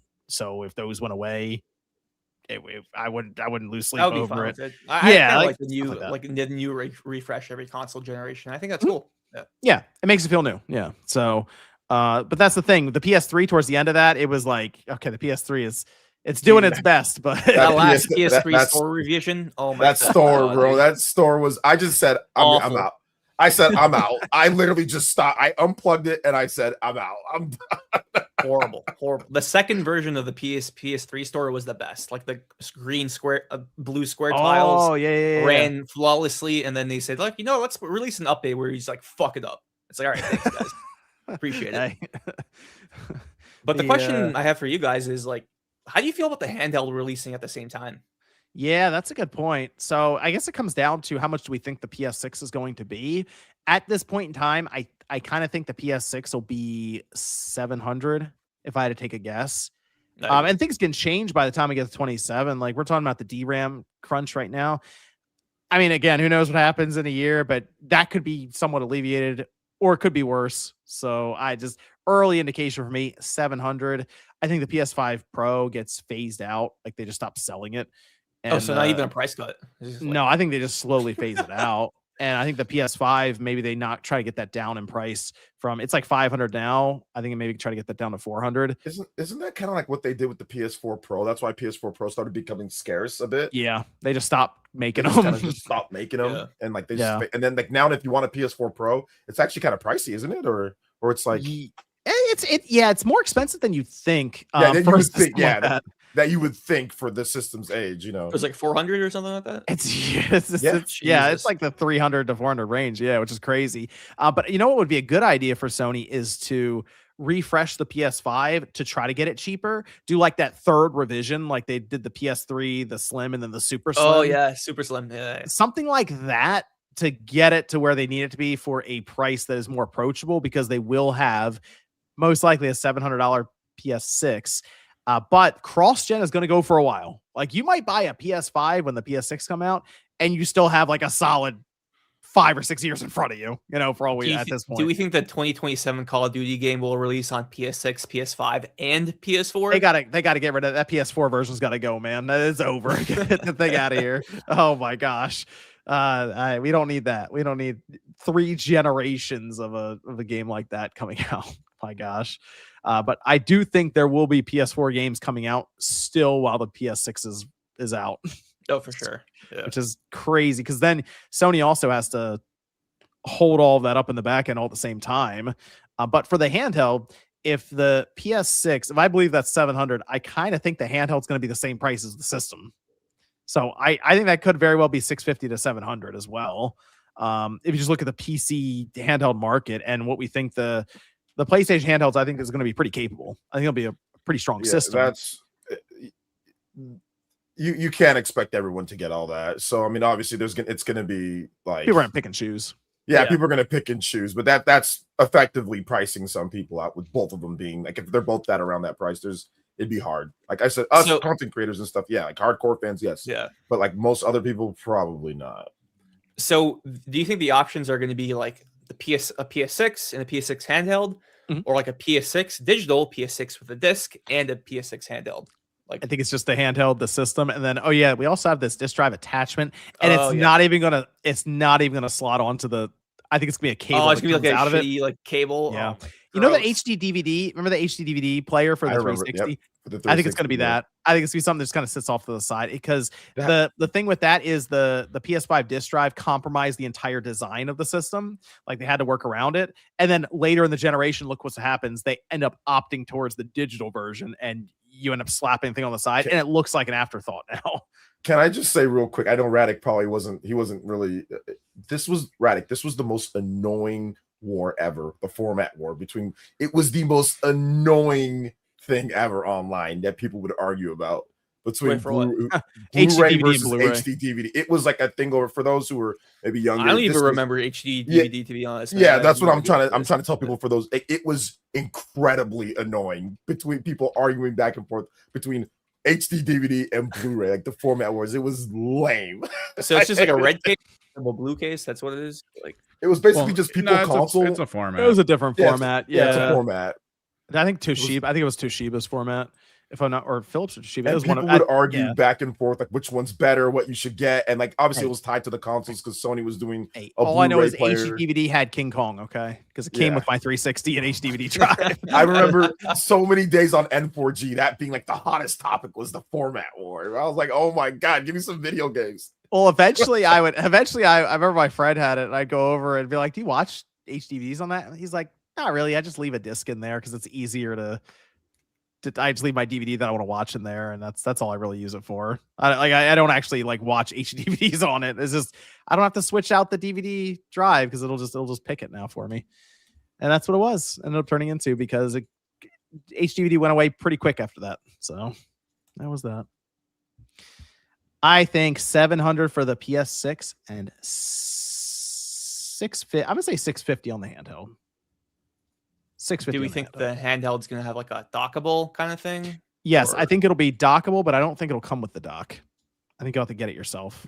Yeah, it'll be one they sell. Do you think it'll have like a proprietary memory card too to call back to the Vita days, or? Oh, I think it's going to use SD. I think it'll use the SD Express. Probably, yeah. So I think they'll avoid that pitfall at least, and it'll play the same games the console does, just at obviously a lower resolution for the screen, or when it's docked, a lower resolution there. I think it'll be fairly capable though. I do. I think it'll actually be able to play games pretty well. Battery life, who knows? Size, design, who knows? Oh my god, dude. Yeah. It'll be interesting. But the first tweet we see of like I hacked a PlayStation 6 handheld. I'm very curious to see how that's gonna look like. Yep. People will be all over that. But do you think it's gonna be like a thing with the Switch where you have to get like a paper clip, to fucking finagle with it? Oh my gosh, that was such a weird situation that we have not seen replicated since. But 27. I'm looking out for that. See if we get any images of the dev kit pop up on eBay as like a pizza warmer. Oh my god, I forgot about that. We'll see. Did I get that? Yes, I can go through some of these super chats here as we finish up. Okay, here we go. I got that one. That's where I finished up with the Dreamcast being the greatest system. There we go. I love Coke Slurpees again. The Dreamcast would have survived if Sega did not have the massive crippling debt of the Saturn. It was on pace to be the second best-selling 6th-gen console. Shenmue also hurt it pretty bad too. Shenmue cost a lot for them to make, and they were not going to get their money back. It was not going to happen. No, it's not just the piracy was a massive. Oh yeah, that was also horrible. That was the big Saturn. Yes, did put them in a hole. Also, Saturn, Sega CD, Sega Nomad. They had multiple 32X, 32X, so 4. They had 4 big flops.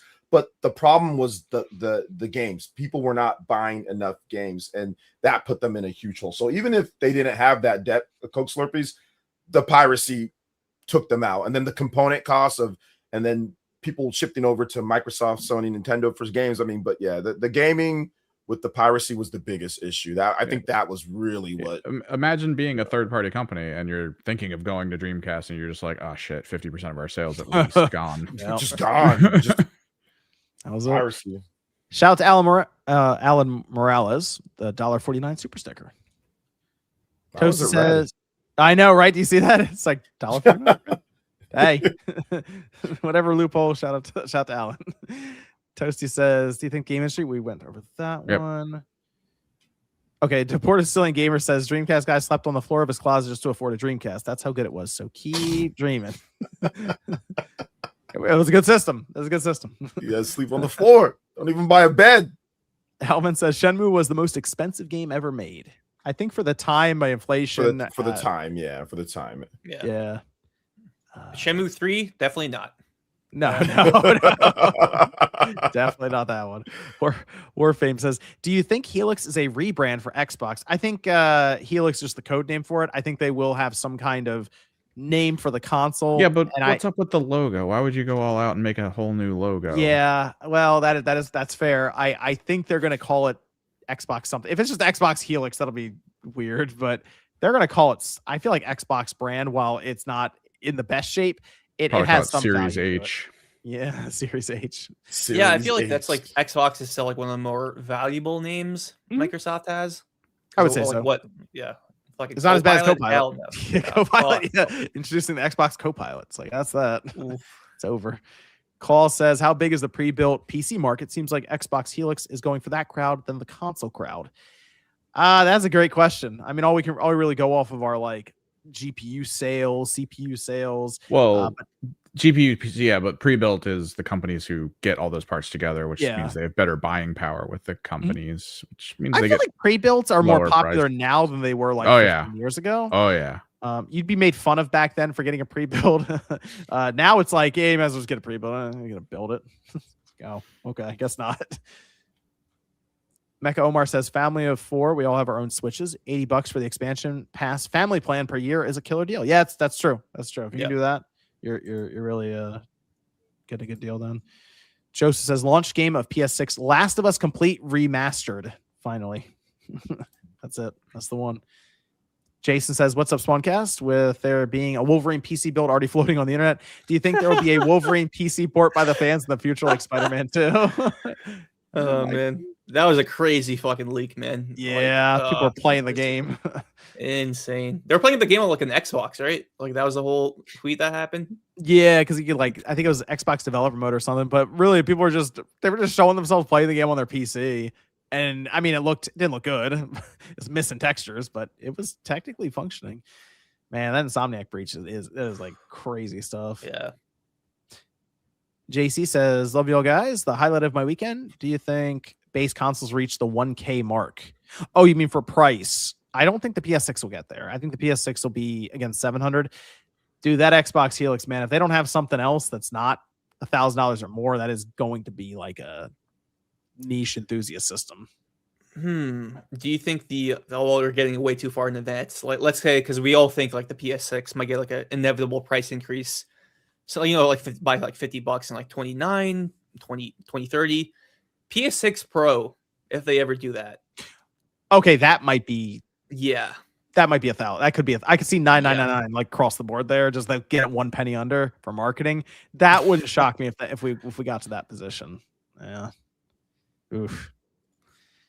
Adam says, how about a Legend of Dragoon remake for PS6? I would love that. I would be shocked if Sony greenlit it.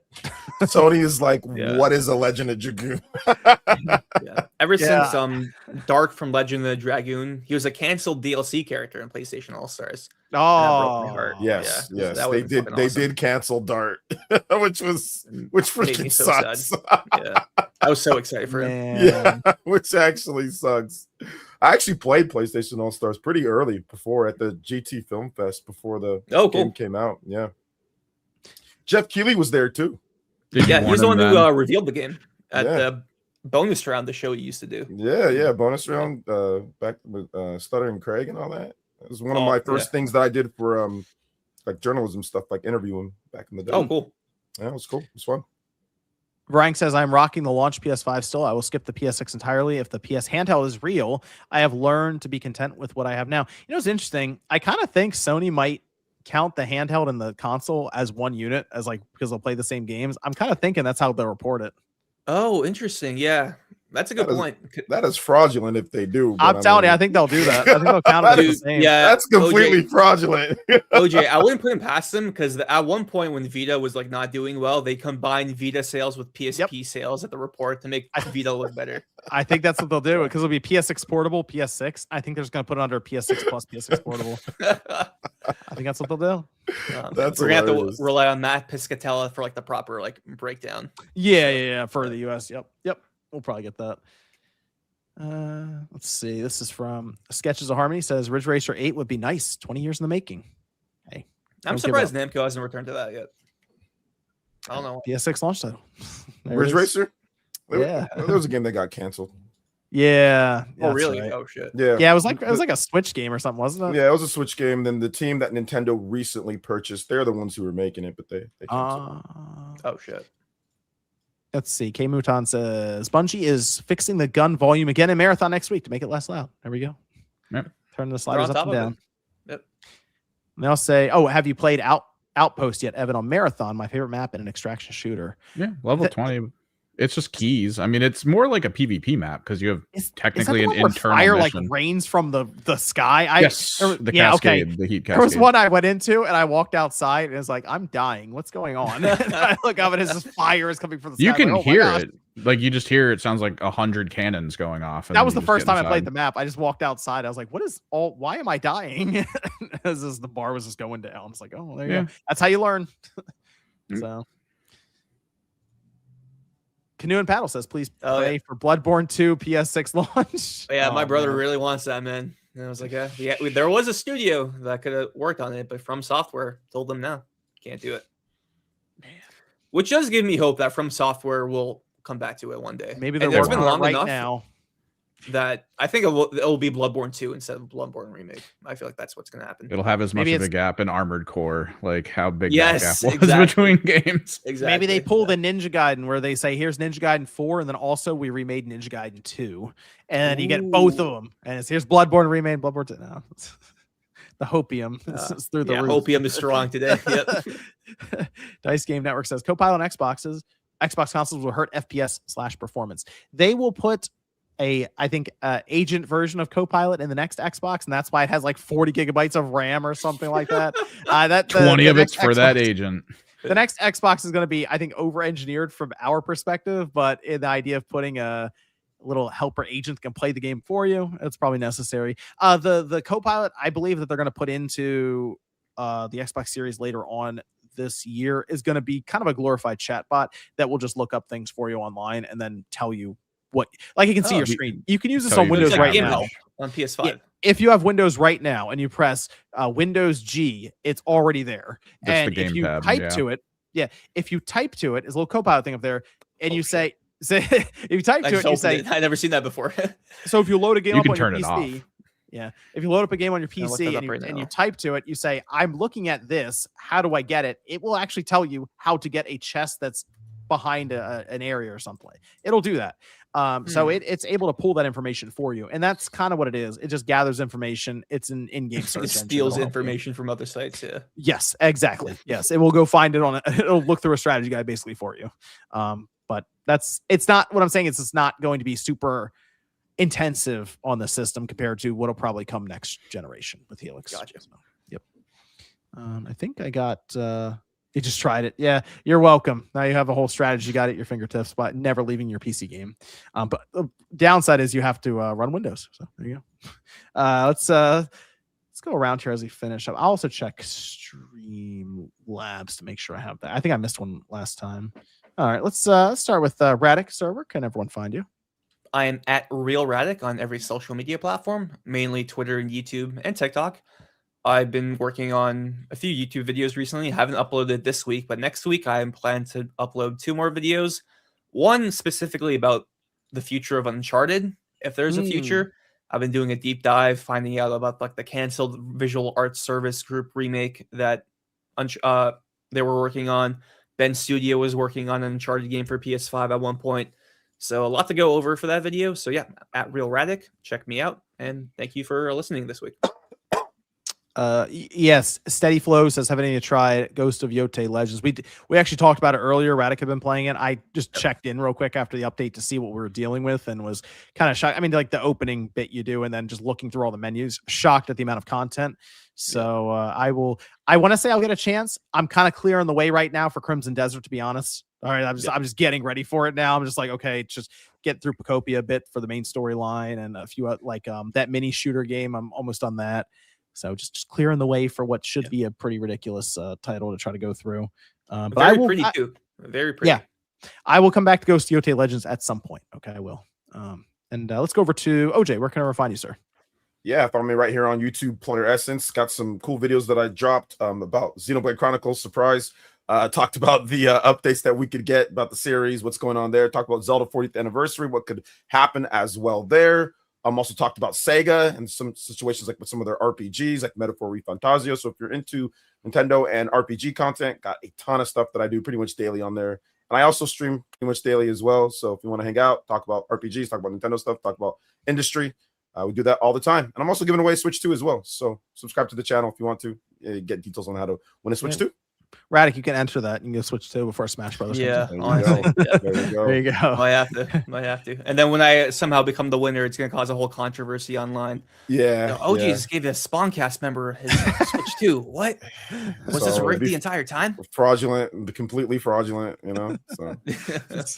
Evan, where can I find you? You can find me on socials, YouTube, Twitch, at Kimmerix Project. I just finished the commission. My buddy gave me 114 models painted in in like a week. Jeez.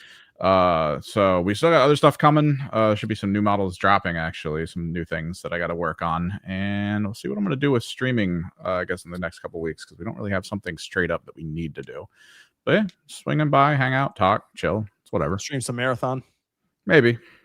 I would really actually like to see that from you, Evan. What, marathon? Yeah. Just you on Prox chat just talking shit, and that'd be funny. I just want to watch him. I did turn it on. I don't know who else turned it on. I hate that you can't just auto have it on. We'll see. Check everyone out though. I got them linked down below in the description, of course. Go say hi on their channels. And until next time, we'll see you guys next Saturday night, 9 p.m. Eastern time.